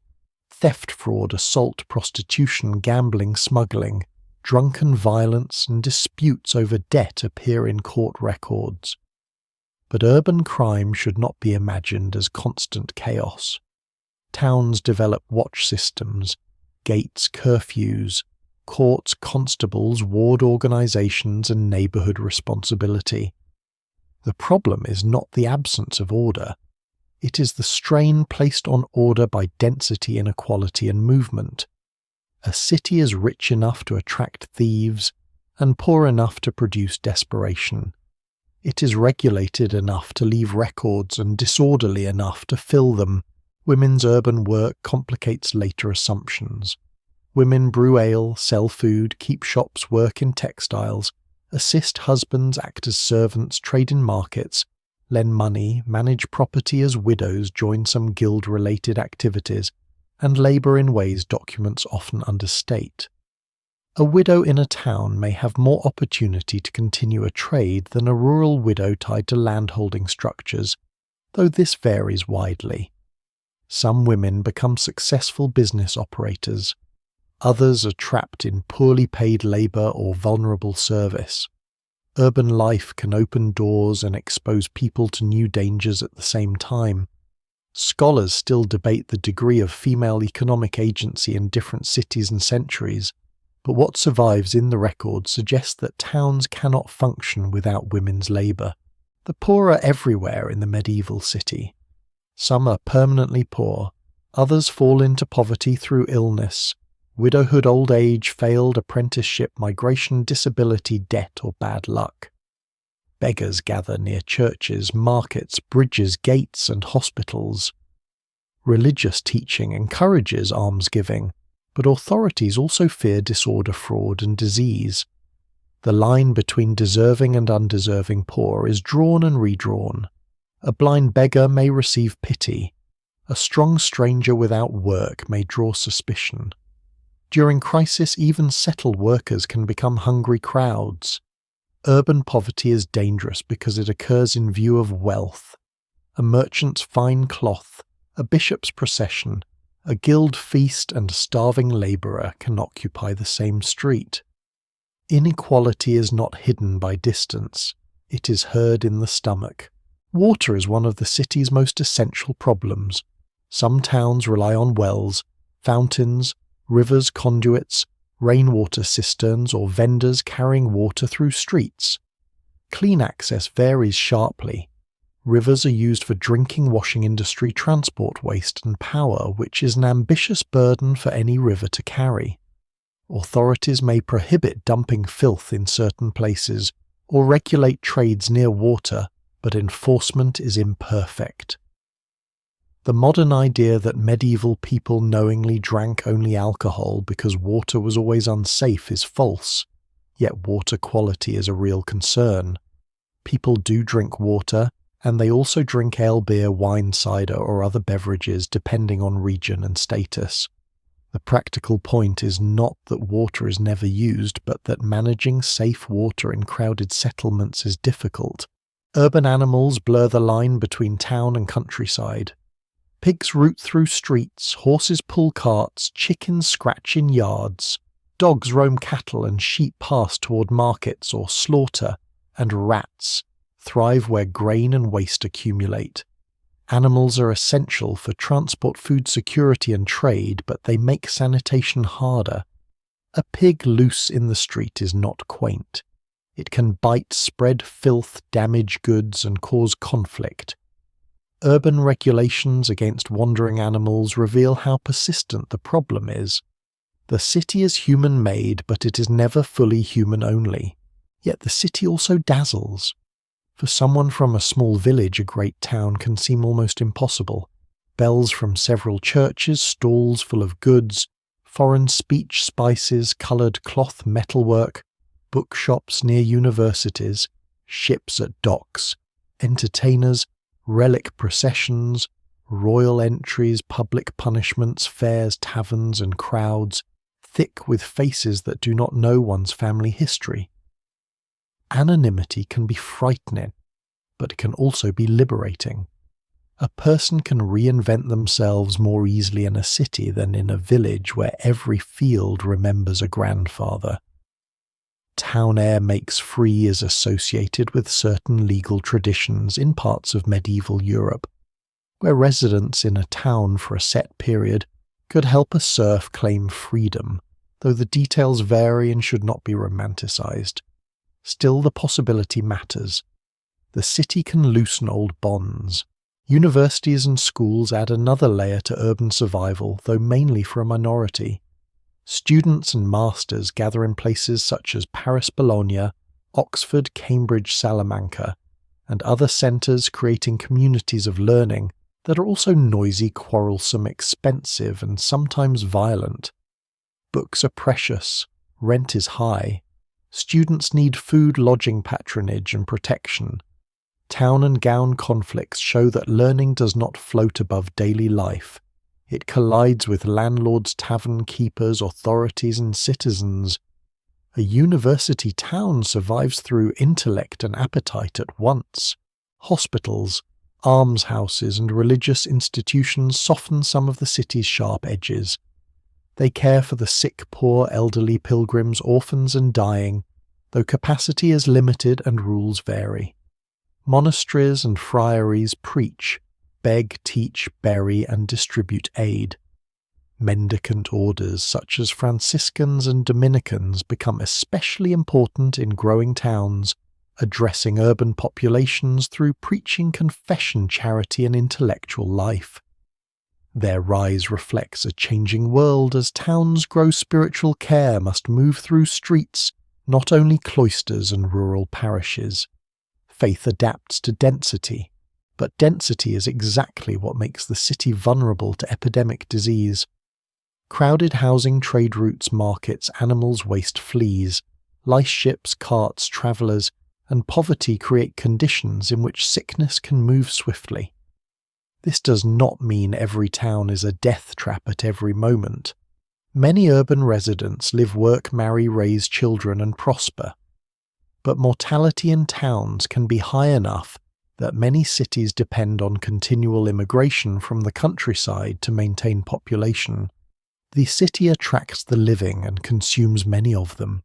What survives in the record suggests a paradox: towns are engines of opportunity and engines of death. The medieval city survives because its dangers are balanced by its possibilities. A craftsman can earn cash, a servant can find placement, a merchant can become wealthy, a widow can trade, a runaway can hide, a pilgrim can find a bed, a scholar can find books, a beggar can find alms, a criminal can find victims, a lord can find revenue, a king can find taxes, a disease can find hosts. Everything intensifies. The city is not safer than the village, only different. It replaces the open field with the market, the manor court with civic law, the watchful neighbour with the watchful crowd, the fear of harvest failure with the fear of price and supply. And then in the 14th century, the city's greatest strengths become part of its greatest vulnerability. Trade routes that bring silk spices, grain wool wine, metal fish books and news can also carry infection. Crowds that make markets profitable can make contagion efficient. Roads that connect opportunity can connect death.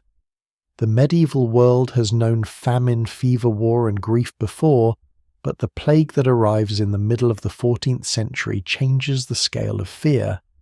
It moves through ports, towns, villages, monasteries, castles, and roads with a force that seems to many survivors almost beyond nature.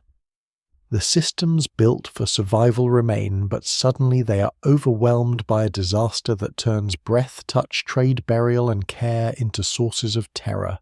The Black Death does not enter the medieval world as a symbol.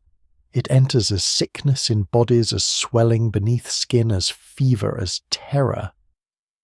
Moving faster than explanation, as carts carrying the dead, as bells ringing, until they no longer mark individual grief but a general collapse of ordinary sound. By the middle of the 14th century, Europe has already known hunger war, local epidemics, bad harvests, and the long pressure of daily hardship. People are not fragile because they are naive. They have seen children die, fields fail, wounds turn poisonous, and armies burn what families stored for winter.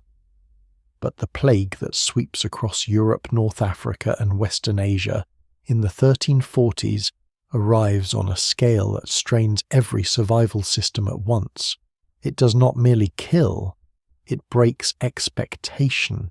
The disease most closely associated with the Black Death is plague caused by the bacterium Yersinia pestis, transmitted in complex ways, involving fleas, rodents' human movement, and possibly other pathways that scholars continue to investigate. The familiar image is of black rats carrying infected fleas through ships and towns, and this remains part of the explanation, but the full pattern is more complicated. Climate trade routes, rodent ecologies, human fleas, lice, pneumonic transmission, and local conditions may all have contributed differently in different regions. Scholars still debate the relative importance of these mechanisms because the evidence remains incomplete, and the speed of spread raises difficult questions. What is clear is that medieval people faced a disease they could not understand in modern terms and could not reliably stop. The plague likely moves westward along trade networks from regions connected to the Black Sea and wider Eurasian routes. Ports are especially vulnerable because ships carry more than goods. They carry sailors, rats' fleas, cloth grain, cargo rumours, and sometimes death below deck before anyone recognises what has arrived. From ports, the disease moves inland along roads, rivers, commercial corridors, and human contact. Trade, one of the medieval city's great sources of life, becomes a channel of mortality. The same connected world that brings spices to elite tables, wool to workshops, fish to inland markets, and news to merchants now carries a terror that makes connection itself suspicious.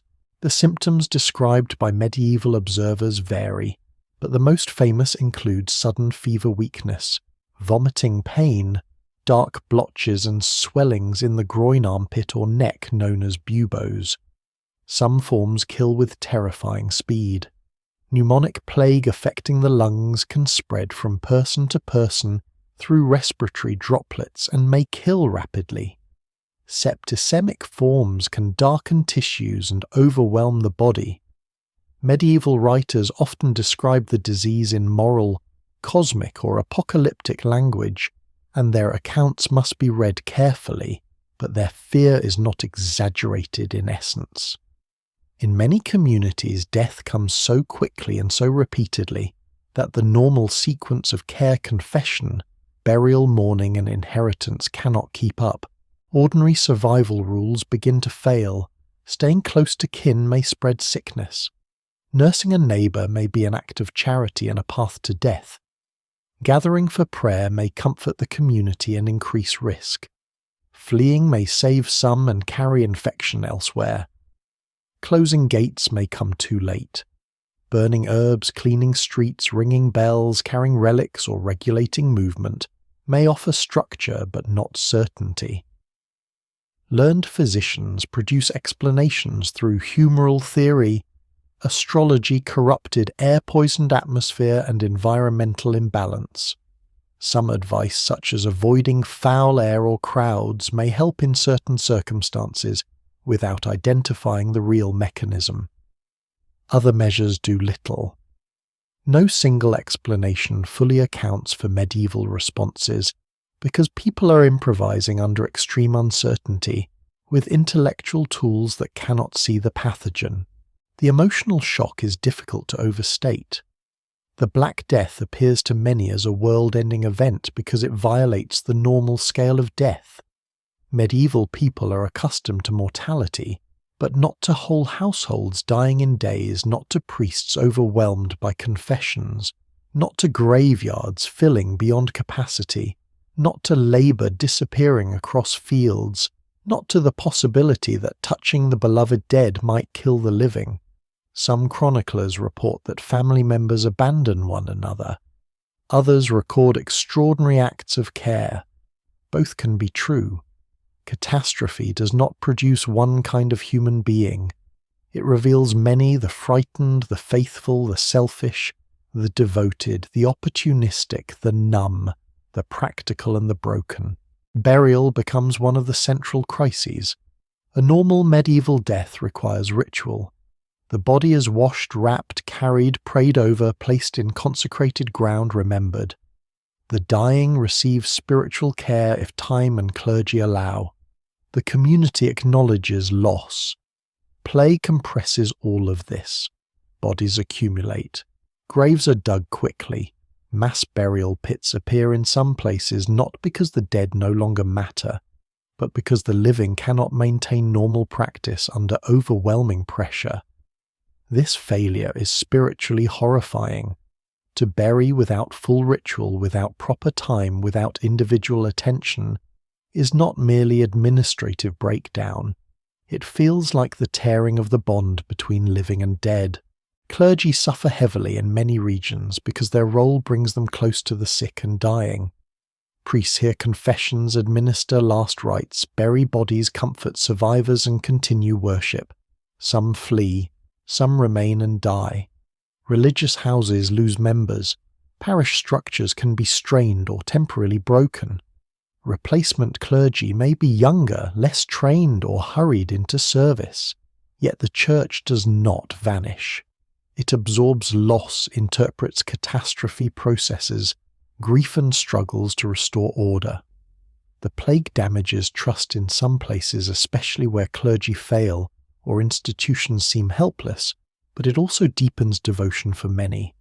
A disaster so vast does not simply weaken faith. It can intensify it, distort it, purify it, or turn it toward accusation. Accusation becomes deadly. When people cannot explain mass death, suspicion hunts for bodies to blame. In parts of Europe, Jewish communities are falsely accused of poisoning wells or causing plague, leading to persecution, massacres, expulsions, and forced conversions. These accusations are unsupported and rooted in fear, religious hostility, economic tension, and existing prejudice. They show how survival panic can become violence against those already vulnerable. Other groups, including outsiders, beggars, travelers, lepers, or marginalized people, may also be suspected. The plague is biological, but its consequences are social. Disease enters bodies, fear enters communities. Some people respond through extreme religious movements, including flagellant groups who publicly whip themselves in acts of penance, believing that collective sin has drawn divine punishment. These movements move across regions, drawing crowds and alarm from church authorities.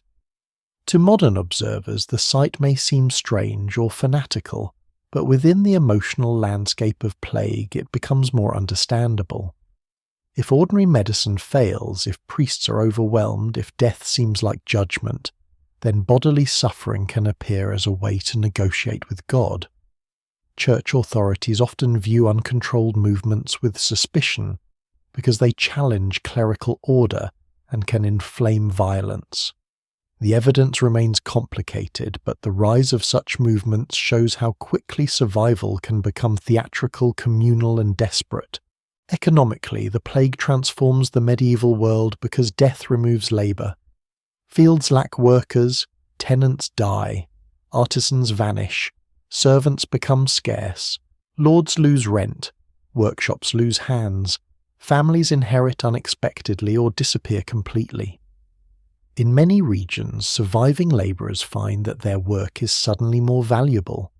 Wages rise or threaten to rise. Workers move in search of better terms. Lords and governments try to control wages, restrict mobility, and preserve older obligations. Laws may attempt to freeze labor relations as though catastrophe has not changed reality. But reality has changed. A man or woman who survives in a labor-scarce world may possess bargaining power that would have been impossible before. This does not mean the Black Death instantly liberates everyone. The consequences vary by region, class, gender, and local economy. Some peasants gain land as holdings fall vacant. Some workers negotiate better wages. Some landlords adapt by leasing land for money rents or shifting production. Others tighten controls. In parts of Eastern Europe over later centuries, forms of serfdom intensify rather than weaken. In Western Europe, labour scarcity contributes to changing relations, but the process is uneven and contested. Scholars still debate how directly the plague caused later economic transformations, because pre-existing trends, regional politics markets, and subsequent epidemics all matter. Still, the demographic shock is undeniable. Death changes the price of life. For women, the aftermath is complex. Labour scarcity may create opportunities in service, craft work, estate management, or marriage markets, especially for widows inheriting property or households needing workers. Yet women also face legal restrictions, vulnerability, sexual danger, accusations, and pressure to remarry or relinquish control.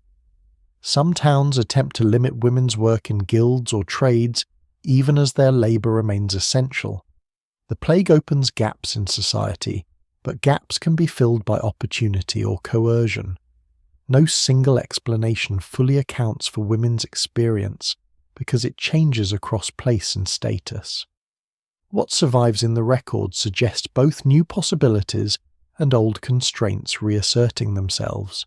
Psychologically, survivors live in a changed world.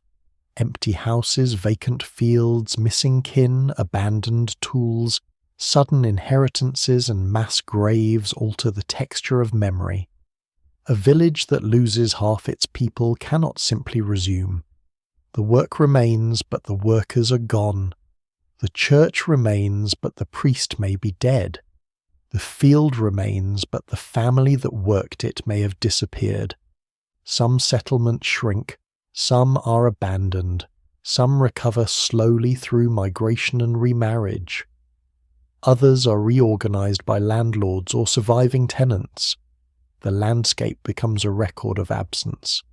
A path once busy grows quiet. A house collapses because no one is left to mend the roof. A surname vanishes from local memory. Yet culture does not freeze in grief. People marry, inherit, sue, rebuild, travel trade, and have children. Death creates urgency. In art and literature, themes of mortality become more visible. The dance of death, the transience of beauty, the skull beneath the skin, the warning that rank cannot protect anyone from the grave. But medieval people were aware of death before 1348. The plague does not invent mortality. It magnifies it until it becomes impossible to ignore. The rich die, the poor die, the holy die, the sinful die, children die, judges die, lovers die, labourers die. No wall prayer, law or title gives complete safety. That knowledge does not destroy society, but it changes its imagination. The Black Death also reveals the resilience of institutions. Courts resume, markets reopen, land is reallocated, new priests are appointed, guilds continue, taxes are collected again, governments issue labour laws, families remake themselves, hospitals receive the sick, monasteries rebuild their numbers. This resilience can look admirable or cruel depending on where one stands. To restore order is necessary, but order may also demand that survivors return to rent work, obedience and taxation before grief has cooled. Medieval society survives the plague not because it is gentle, but because its structures are deeply rooted and because living people must eat. Plague returns repeatedly after the first great wave. The Black Death is not a single nightmare followed by safety. Later outbreaks strike towns and regions across the later medieval and early modern centuries. People develop responses, quarantines, pest houses, health boards, travel restrictions, burial regulations, and more systematic civic measures in some places. Understanding remains incomplete, but experience accumulates. Communities learn patterns even without germ theory. The memory of plague becomes part of governance spirituality, architecture, family planning, and fear. A cough, a swelling a ship from an infected port, a rumour of deaths nearby can awaken old terror. What makes the Black Death a turning point is not only the number dead, though. That number is staggering. It is that the plague exposes the medieval survival system under maximum strain. Food supply, labour faith, burial law, family medicine, charity, commerce and authority are all tested at once. Some fail, some adapt, some become harsher, some become more flexible. The world after the plague is not modern, but it is not the same world as before. The survivors carry new leverage, new grief, new suspicion, new opportunities and new awareness of how quickly a familiar society can become unrecognizable. And when the plague recedes, it leaves behind a question that touches every household more sharply than before, who remains to carry life forward. The answer is not found only among kings, bishops, merchants or lords trying to rebuild revenue. It is found among widows, negotiating property children, growing without parents, servants seeking wages, the elderly left without kin, the poor crowding hospital doors, mothers risking childbirth again, and families remaking themselves from fragments. The next struggle is not against a single disease but against vulnerability itself, because surviving the Middle Ages has always depended most heavily on those with the least margin for loss. After the great disasters pass through the records, after chroniclers have counted the dead as best they can, after kings issue laws and landlords complain of missing rents, the harder story remains inside households. Survival is never distributed evenly. Some people stand closer to danger before any plague, famine, tax, or army arrives.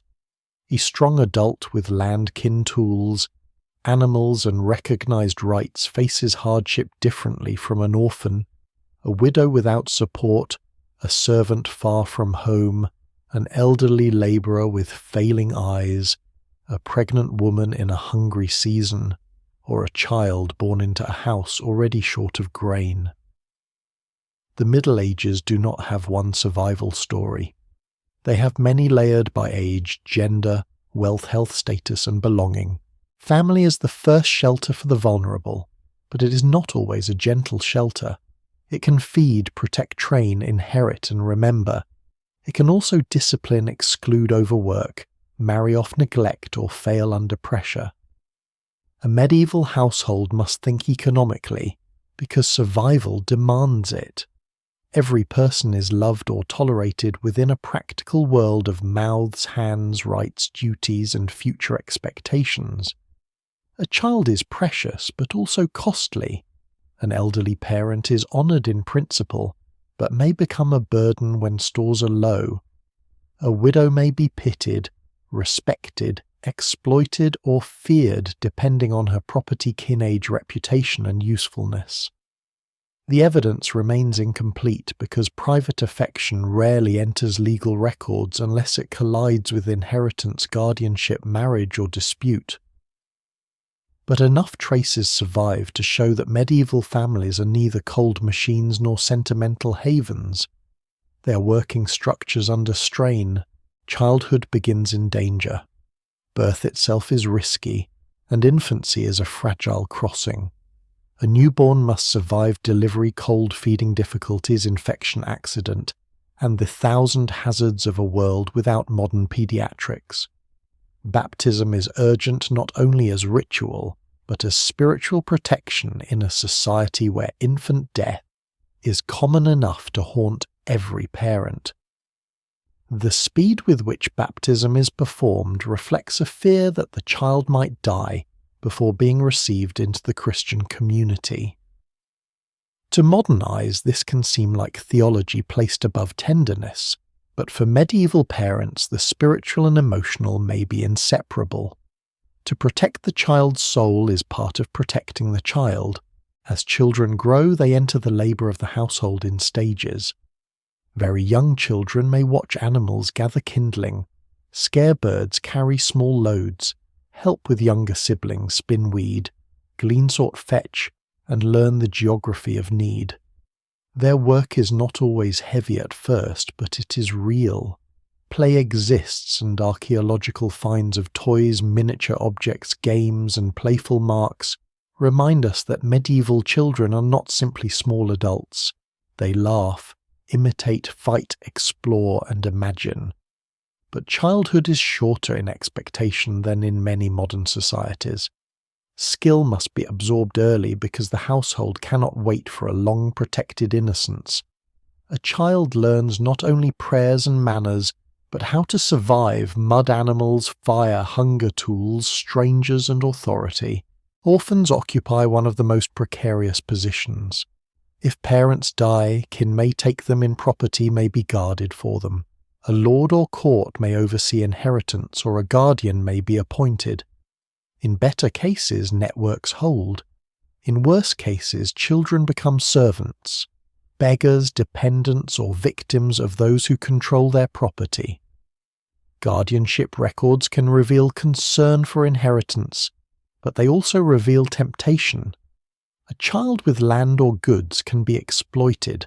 A child without property can disappear into labour. No single explanation fully accounts for medieval orphanhood, because outcomes vary sharply, but the central truth is clear: the loss of parents is not only emotional catastrophe, it is a collapse of economic protection. Marriage is one of the main systems through which adults build survival. It joins labour, property, fertility, kinship, reputation, and obligation. Among peasants, marriage may bring access to land tools, animals, household goods, and social recognition. Among artisans, it may connect workshops and trade. Among elites, it can transfer estates, alliances, and claims. Love may exist and affection can deepen over years of shared work, but marriage is also strategy. Consent matters in church law, yet family pressure, economic necessity, age, status, and local custom shape choices. Scholars still debate how much freedom individuals had in different regions and classes, because formal doctrine and lived practice do not always match. What survives in the record suggests a wide spectrum from genuine partnership to coerced arrangement. For women, marriage can provide security and expose danger at the same time. A married woman may share in household production, manage stores, brew trade, care for children, supervise servants' work fields, and maintain networks of exchange. Her labour is essential, yet legal control over property and public authority often favours men. Still, medieval women are not passive shadows. They appear in court defending rights, buying and selling brewing ale, managing shops, inheriting land, making wills, entering guild-related work, donating to churches, and negotiating as widows. The degree of agency varies enormously. A noblewoman managing an estate during her husband's absence faces different possibilities from a poor servant in a town, but both live inside systems where survival depends on labour and reputation. Pregnancy is another form of vulnerability hidden in ordinary life. A pregnant woman still needs to work, especially in poor households. She may carry water, cook, tend animals, supervise children, brew gardens, spin trade, and even labour in fields until late in pregnancy, depending on need and condition. Childbirth gathers women's knowledge around the bed.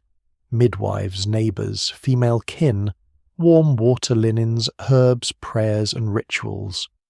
Men may be absent from the birth chamber, though priests or male physicians can become involved in emergencies depending on status and circumstance. The moment is intimate and dangerous. A successful birth is a social relief.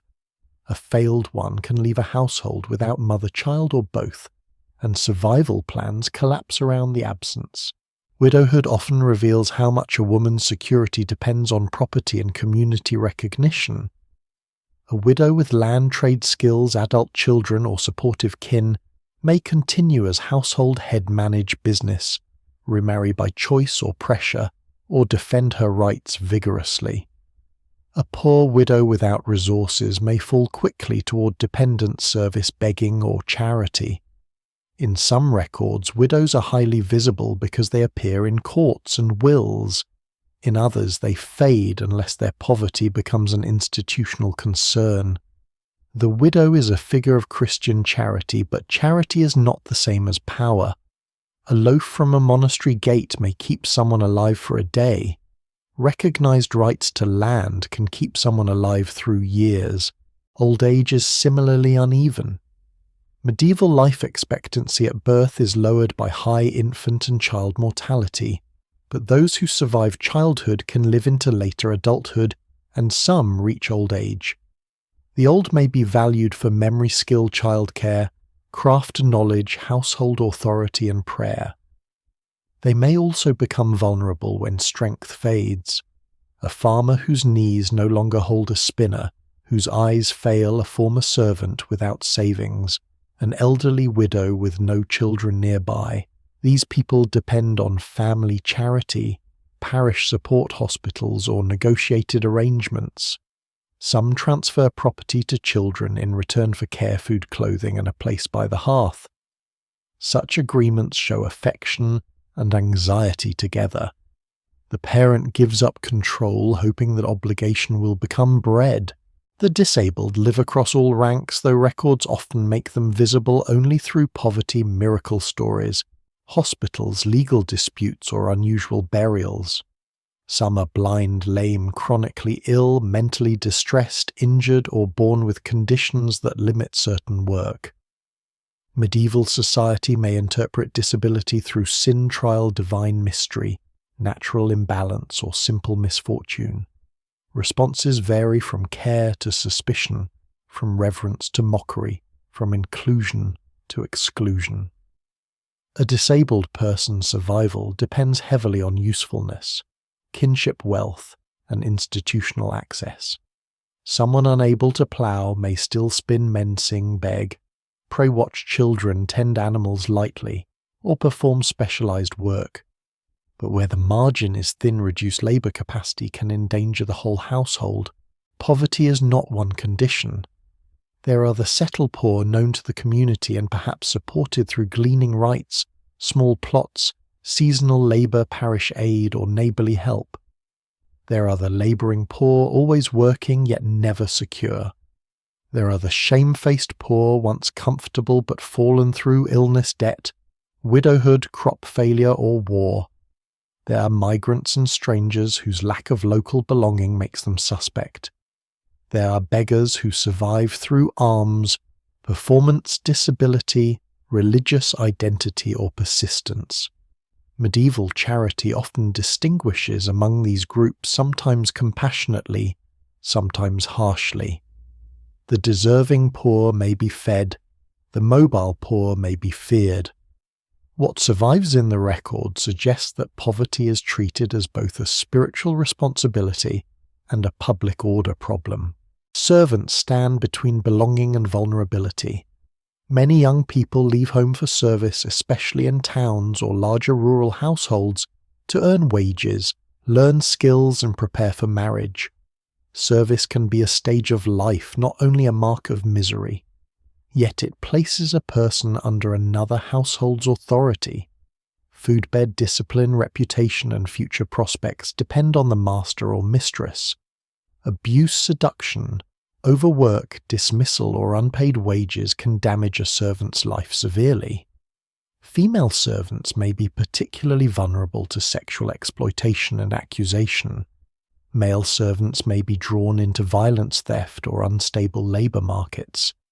Service can open doors, but those doors may close suddenly. Community networks help the vulnerable survive, but they also enforce moral judgment. A poor neighbor known for piety and hard work may receive aid. One seen as quarrelsome, sexually improper, dishonest, foreign, or disorderly may receive less. Reputation becomes a survival resource. This is why shame matters. To lose standing can mean losing witnesses, credit, marriage prospects, charity, and protection. Medieval people live publicly. The vulnerable live even more publicly because need exposes them. A household asking for help cannot pretend independence. A pregnant, unmarried servant, a beggar at the church door, an old man unable to work, a widow in court, defending land, an orphan under guardianship, all become visible in ways that carry risk. And yet vulnerability does not erase agency. The poor sue, widows negotiate, children learn, servants move, the disabled adapt, old people bargain for care, women trade, brew, mend, inherit and manage, orphans survive through kin luck and institutions. Many lives are constrained, but within constraint people make decisions with intelligence. They hide small resources, cultivate patrons, choose alliances, maintain reputations, appeal to courts, use religious charity, join households, flee bad situations, or endure until conditions change. Survival is often less heroic than persistent. The most fragile lives reveal the medieval world most clearly because they show where systems succeed and where they fail. Food, shelter, work, medicine, law, faith, and community all meet at the edge of vulnerability. A strong harvest can protect the poor, but not if dews strip it away. A village can support an orphan, but not if plague has emptied too many houses. A church can preach charity, but not if fear turns strangers into threats. A widow can manage land, but not if law or kin deny her claim. A child can grow into skill, but not if hunger interrupts the body too often. No single protection is enough. Survival requires layers. By following the vulnerable, the story widens beyond the settled village and familiar town.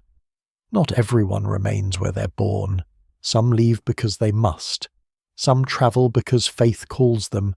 Some move for work, trade, marriage, war, exile, punishment, or hope. Some are welcomed under rules of hospitality. Others are watched as threats. Beyond the known household and parish survival becomes a different art practiced on roads at gates, in inns, at shrines, in foreign markets, and along borders where a person's name, language, clothing, or faith can decide whether they receive bread suspicion or a blade in the dark. The road is freedom only in stories told by people who already have somewhere safe to sleep. In the medieval world, to leave the familiar village, town, household, or parish is to step beyond the strongest protections most people know. At home, a person has reputation, kin obligations, witnesses, neighbours, and known rights, even when those things are restrictive. On the road, identity becomes thinner. A traveller is judged by clothing, accent, companions, papers, if any exist, trade, goods, weapons, piety, illness, and the first impression made at a gate or doorway. Movement offers possibility, but it also removes the dense web that normally holds a person in place. To survive beyond home, one must learn another set of rules less written in field boundaries and more in roads, in shrines, tolls, bridges, forests, ferries, and the eyes of strangers. Medieval people are often imagined as fixed to one place, and many are indeed deeply rooted by land law, poverty, and custom. Yet the Middle Ages are full of movement. Pilgrims travel to shrines, merchants cross mountains and seas, peddlers carry small goods between markets, soldiers march under banners they did not choose, students walk to university towns, monks and friars move between religious houses, messengers ride between courts, sailors follow coasts and trade winds, migrant labourers search for wages, craftsmen move to learn or sell skill, beggars drift toward charity, exiles and fugitives flee judgment, refugees move because war, famine, or plague has made staying impossible. The medieval world is not static. It is slower than the modern world, but it is not still. The road itself is uneven in every sense. Some routes are ancient, worn by Roman engineering, royal authority, trade, pilgrimage, or local use.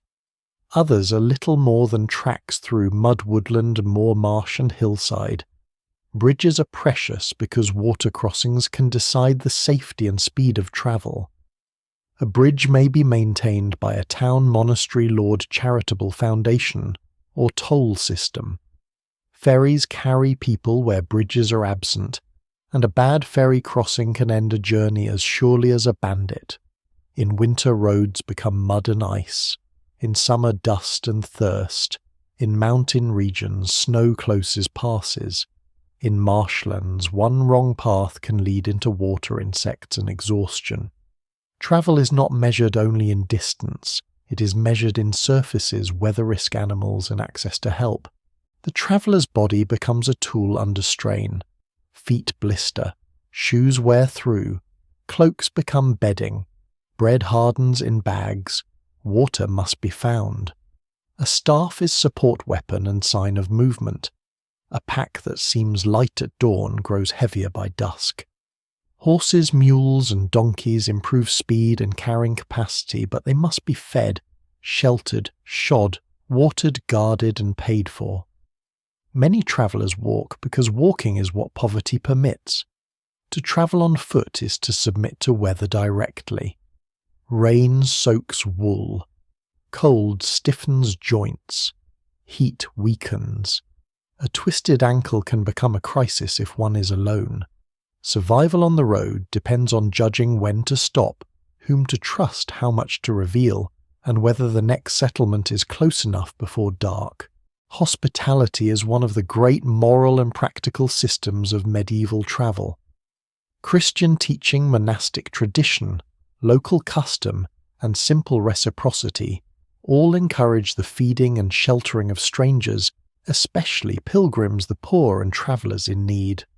Monasteries may host guests. Hospitals and hospices serve pilgrims, the sick, and the destitute.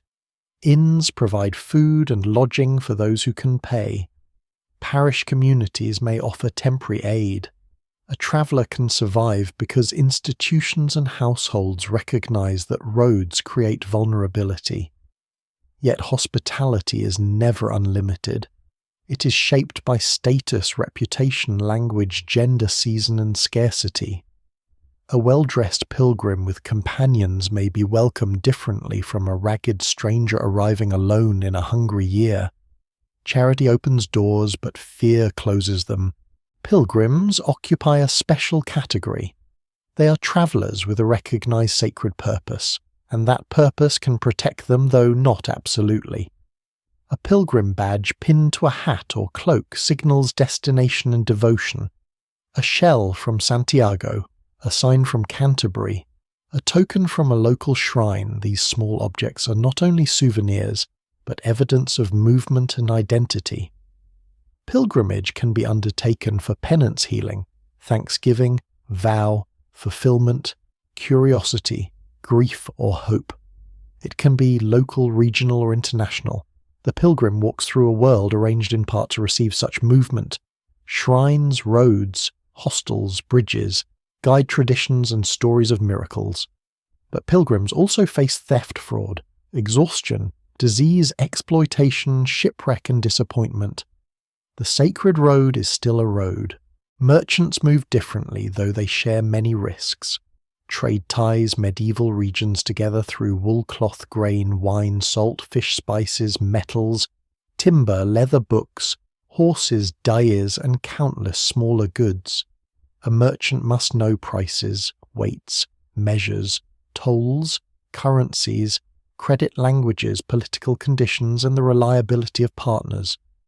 Roads and seas carry profit, but also robbery storms, piracy, customs, duties, spoiled cargo, war, and sudden changes in law. A ship can make a fortune or vanish. A caravan can reach a fair or be attacked before it arrives. Letters of credit, partnerships, merchant networks, and family firms reduce risk but never eliminate it. The wealth of medieval cities depends on people willing to place goods, bodies, and trust into motion. Fairs are among the great gathering points of movement.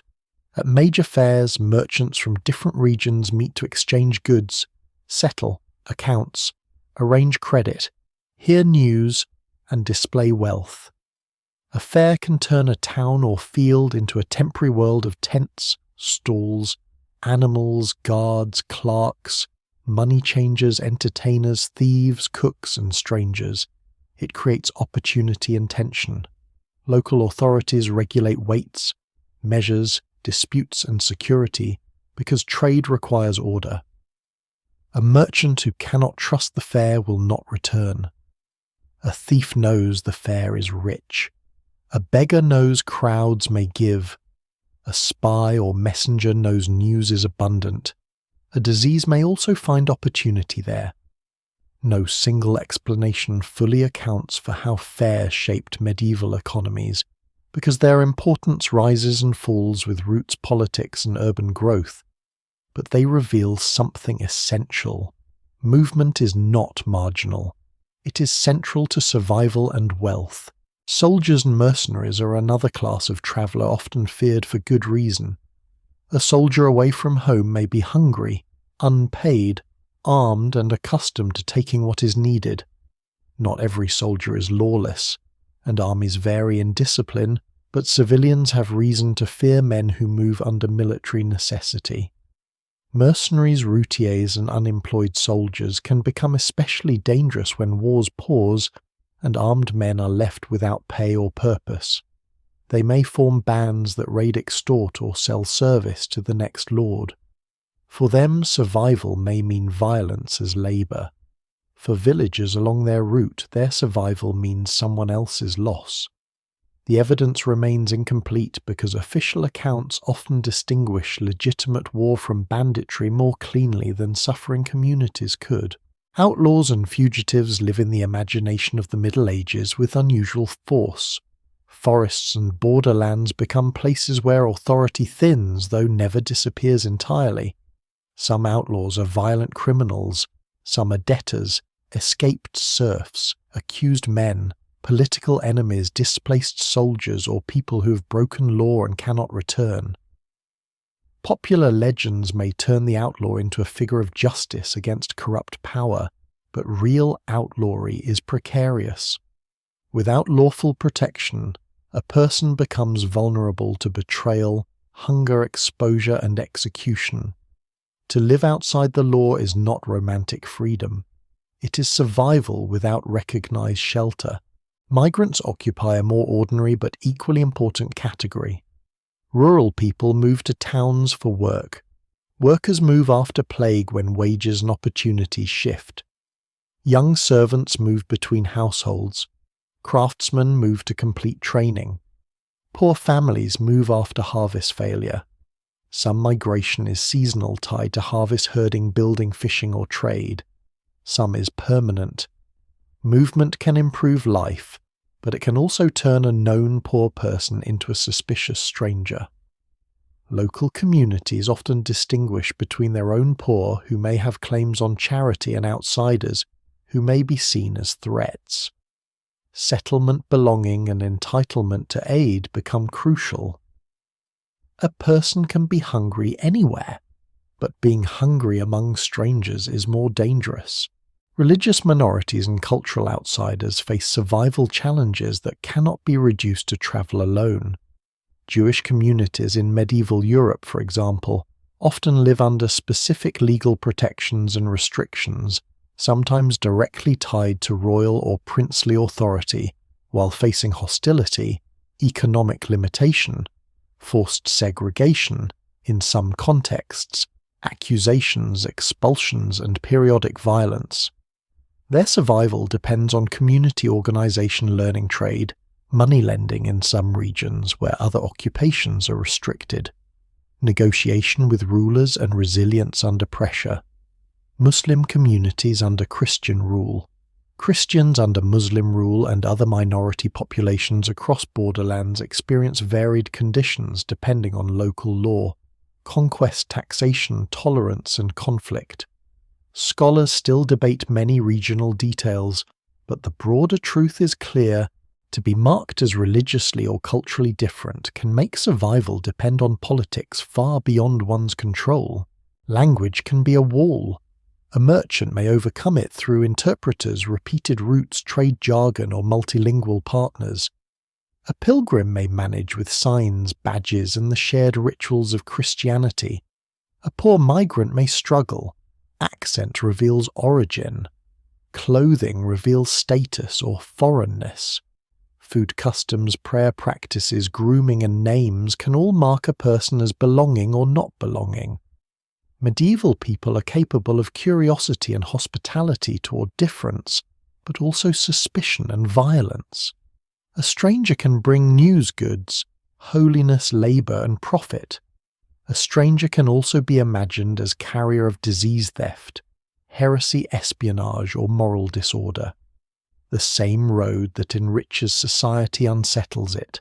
Borders are often less like modern lines and more like zones of overlapping authority, tolls, languages, castles, forests, rivers, mountain passes, and shifting loyalties. A traveller may pass from one lord's rights to another's in a day. Tolls and safe conducts matter, because authority can demand payment or protection at many points. A letter of safe conduct can help a merchant, invoice, scholar, or pilgrim move through dangerous territory, but paper or parchment protects only when people respect the power behind it. In wartime, borders harden.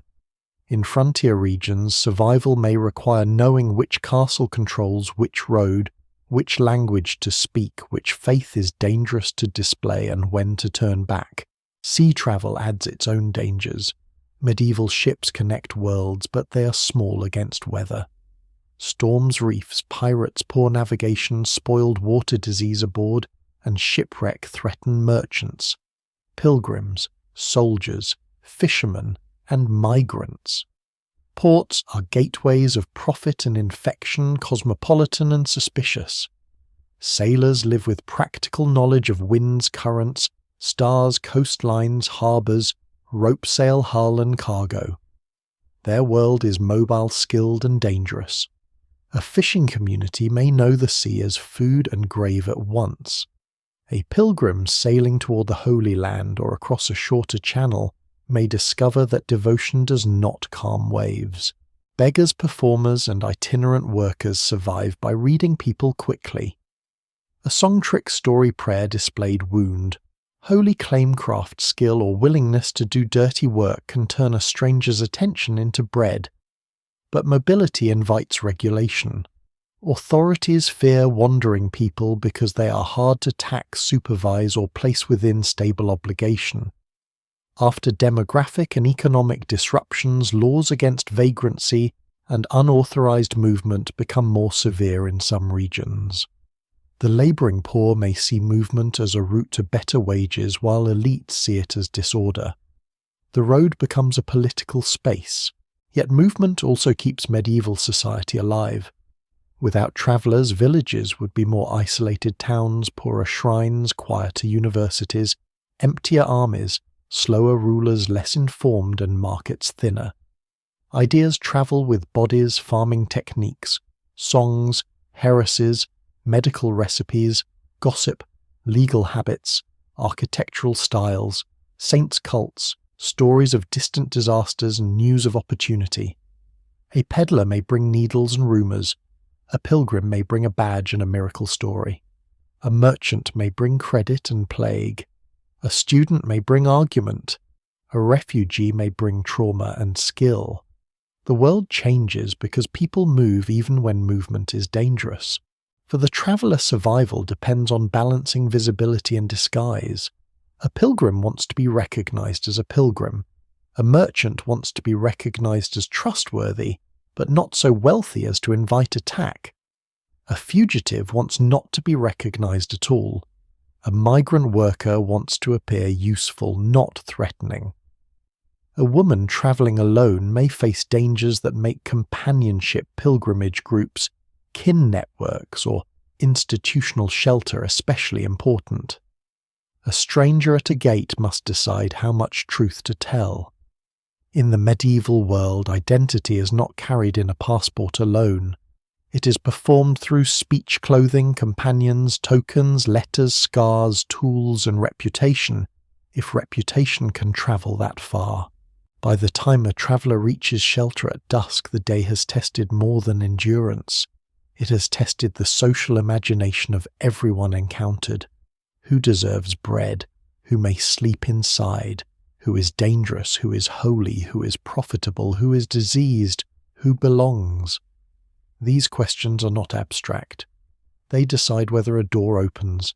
The medieval survival system is strongest for those embedded in known communities, but roads, markets, wars, pilgrimages, and disasters constantly produce people outside that security.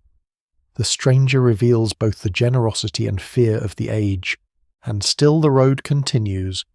It crosses old Roman stones, half buried in mud, passes fields, where peasants watch strangers with narrowed eyes, enters towns through guarded gates, climbs toward monasteries, where bells mark prayer, bends around castles that promise protection, and threat reaches ports where ships strain at ropes and disappears into forests where law feels thinner.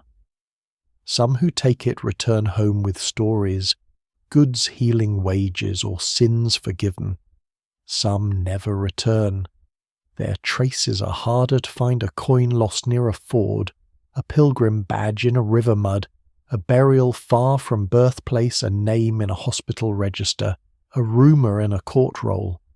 Medieval survival is not only rooted in place, It is also written in movement, in the fragile courage of leaving what is known and trusting that somewhere ahead, before night closes fully, there will be a roof, a fire, or at least another human being willing to see a stranger as something more than a threat.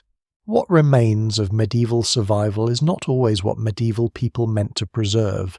King's Commission chronicles, bishops preserved charters, monasteries, copybooks, guilds, keep accounts, towns record fines, landlords record rents, and families with property leave wills behind.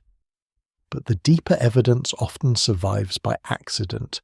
A broken pot in a yard, a worn knife lost near a hearth, a seed charred in a fire, a child's tooth buried beneath churchyard soil, a field boundary still visible beneath modern grass, a road that curves around a vanished settlement, a roof tile blackened by smoke, a pilgrim badge dropped into a river, a skeleton with bent spine, worn teeth, healed fractures and signs of childhood hunger. The Middle Ages speak most honestly when they do not know they are speaking. For centuries, the popular image of medieval life has been shaped by its most visible remains: castles, cathedrals, illuminated manuscripts, weapons, crowns, reliquaries, and city walls. These are powerful survivals, and they deserve attention. A cathedral is not only stone, it is labour-faith geometry, wealth, risk, and generations of craft. A castle is not only defence, it is power made architectural. A manuscript is not only text, it is animal skin, ink, pigment, training, silence, money, devotion, and time. But these objects can distort the past if they are allowed to stand alone. They often represent the institutions and people wealthy enough to leave durable beauty. The poor survive in the record differently. They survive as traces, patterns, absences, and wear. Archaeology has changed the story because it lowers the gaze from towers to floors. Excavated houses reveal hearths, post holes, storage pits, drainage ditches, animal pens, rubbish layers, and repairs. These remains show that survival is built from maintenance. A wall is patched, a floor is renewed, a ditch is cleared, then clogs, then is cut again. A house expands or contracts as a household changes. A settlement shifts toward water, away from damp, around a church, beside a road, or into abandonment. The evidence remains incomplete because organic materials decay, poor buildings vanish, and later construction destroys earlier layers. Yet even fragments can be eloquent. A medieval home is not a frozen illustration. It is a place repeatedly adjusted against weatherwork animals, poverty, and hope. Fields remember too. Ridge and furrow landscapes where preserved reveal the long rhythm of ploughing in open fields. The earth itself holds the pattern of repeated labour season after season, body after body, animal after animal. Holloways, sunken lanes worn by centuries of feet, hooves, wheels reign, and you show the paths that connected villages to fields, mills, churches, markets, and woods. Deserted medieval villages visible as earthworks or recovered through excavation speak of population shifts, plague, economic change, lordly decisions, environmental stress, or gradual movement rather than one simple catastrophe. Scholars still debate the causes of abandonment in many cases because no single explanation fully accounts for all deserted settlements. Some empty places die quickly, others fade slowly house by house until the village becomes a memory beneath pasture. Bones continue the testimony where documents fall silent. A cemetery can reveal diet, disease, injury, migration, kinship patterns, burial custom, infant mortality, and social difference. Isotope analysis may show whether a person ate more marine food or terrestrial grain, whether childhood was spent in another geological region, or whether diet shifted over a lifetime. DNA studies can reveal pathogens, ancestry, kinship, and population movement, though they must be handled carefully and ethically. These methods have expanded the medieval past beyond what written records alone could show. They remind us that every statistic was once a face, every plague wave a cluster of households, every famine a set of bodies trying to last until harvest. Rubbish is one of history's most useful forms of honesty. Midden cesspits, latrines, and discarded fragments reveal what people used, ate, broke, lost, and threw away. Animal bones show butchery patterns, diet, livestock management, hunting, fishing, and status. Fish bones in inland towns reveal trade networks. Seeds show gardens, grains, fruits, weeds, and imports. Parasite eggs in latrine deposits show bodily burdens that polite documents ignore. Pottery fragments track trade cooking habits, storage, and changing tastes. A cesspit may seem like the least noble survival of a vanished world, but it can answer questions no royal chronicle bothers to ask. What did people eat? What made them sick?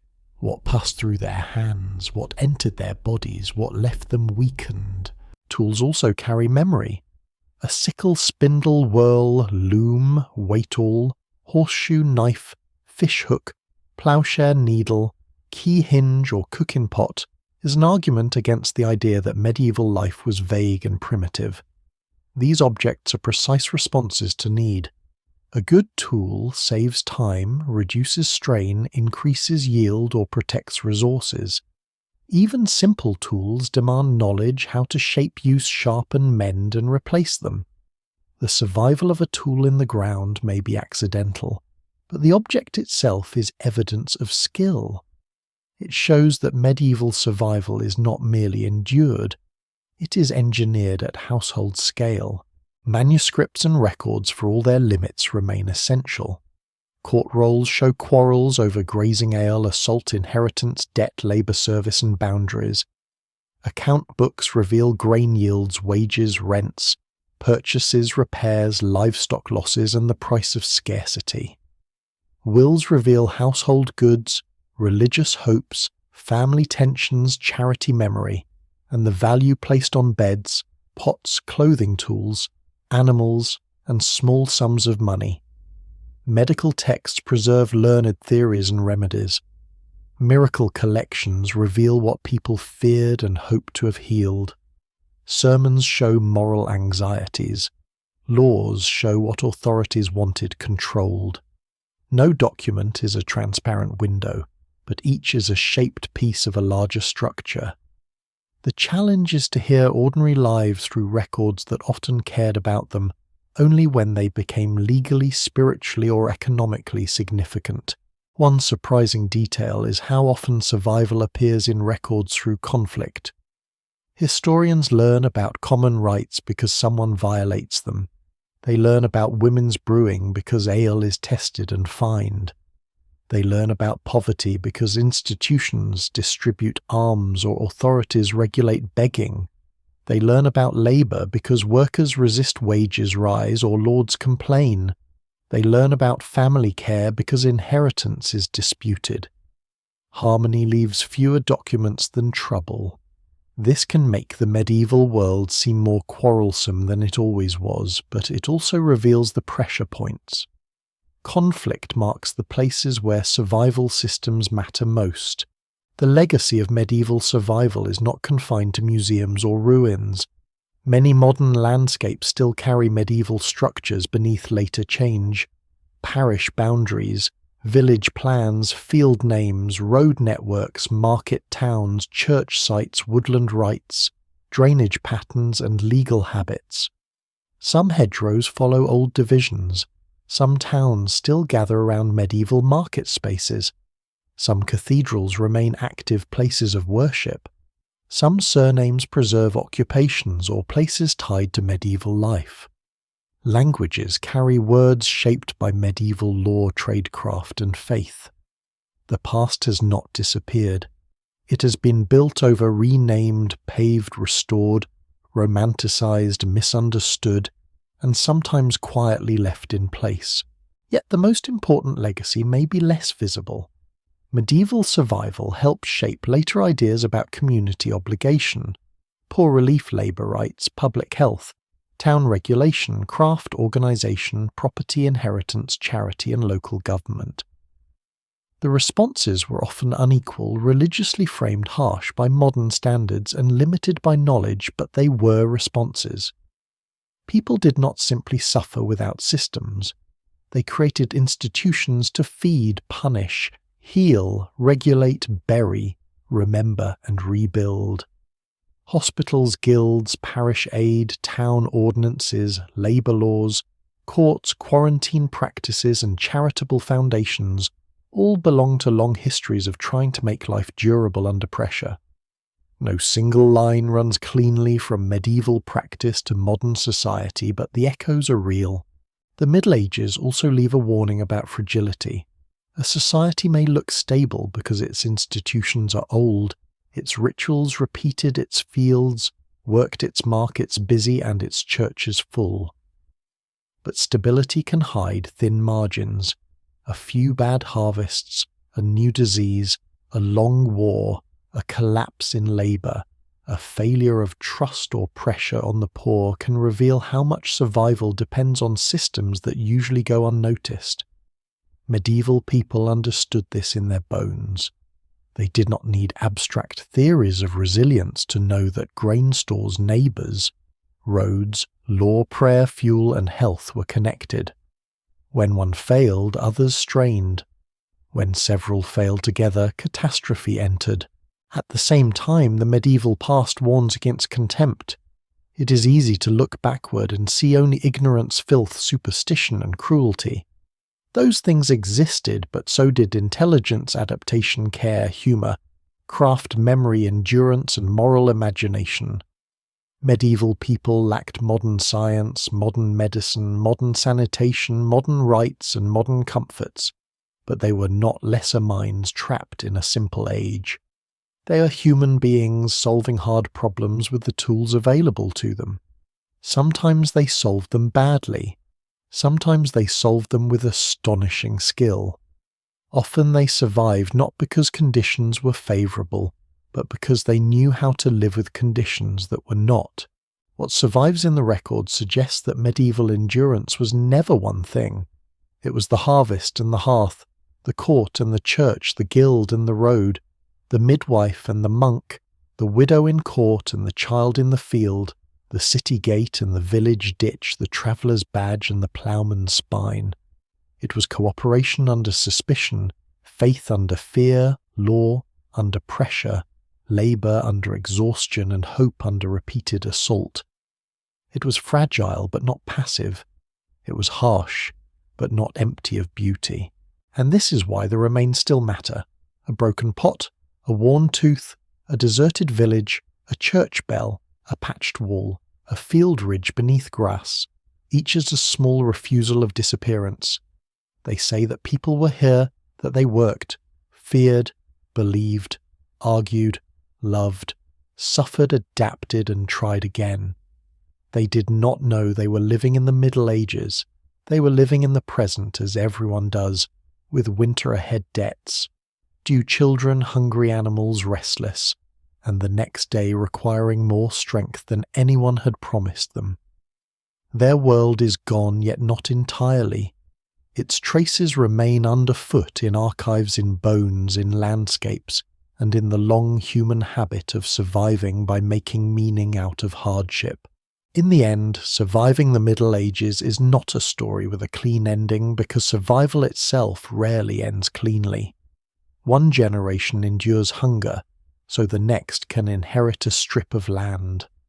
One woman keeps a household alive through winter, and her name is never written down. One child survives, fever grows into labour, bends over the same soil, and becomes an old memory beneath a churchyard stone that no longer carries letters. One village is rebuilt after fire, then emptied by plague, then ploughed over, then forgotten until the shape of its lanes rises faintly under low sunlight centuries later. The medieval world is distant, but its people are not strange in the deeper sense. They wait cold, they fear losing children, they bargain with power, they watch weather, they bury the dead, They argue over food, land, money, and honor.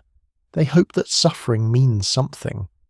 They make tools, mend roofs, save seed, tend animals, light candles, and keep walking when the road is unsafe. Their knowledge is not ours, and their world is not ours, but their struggle is recognizable, because every civilization, however confident, is built on fragile things: food, shelter, health, trust, memory, and the willingness of people to care for one another when systems are strained. What makes their survival so haunting is how little of it was guaranteed. A harvest could fail, a fever could turn, a war could arrive without warning, a lord could demand too much, a market could empty, a mother could die in childbirth, a plague could erase half the names a village knew. And still, after each disaster, someone banked the fire, swept the floor, patched the cloak, led the oxen out, opened the stall, rang the bell, carried water, planted again. That quiet repetition is the real monument. Not only the cathedral, though the cathedral still rises. Not only the castle, though the castle still casts its shadow. The greater monument is the accumulated effort of ordinary people whose lives rarely entered history except as traces. They survived in smoke-dark houses, muddy lanes, crowded markets, frozen fields, dangerous roads, and rooms where the dying were held close because no one should leave the world entirely alone. When we look back now, the Middle Ages can seem like a vanished country, but beneath the distance remains a human landscape, hands rough from work eyes watching the sky bread, cooling near a hearth, a bell sounding across fields at dusk. The day ends, the fire lowers.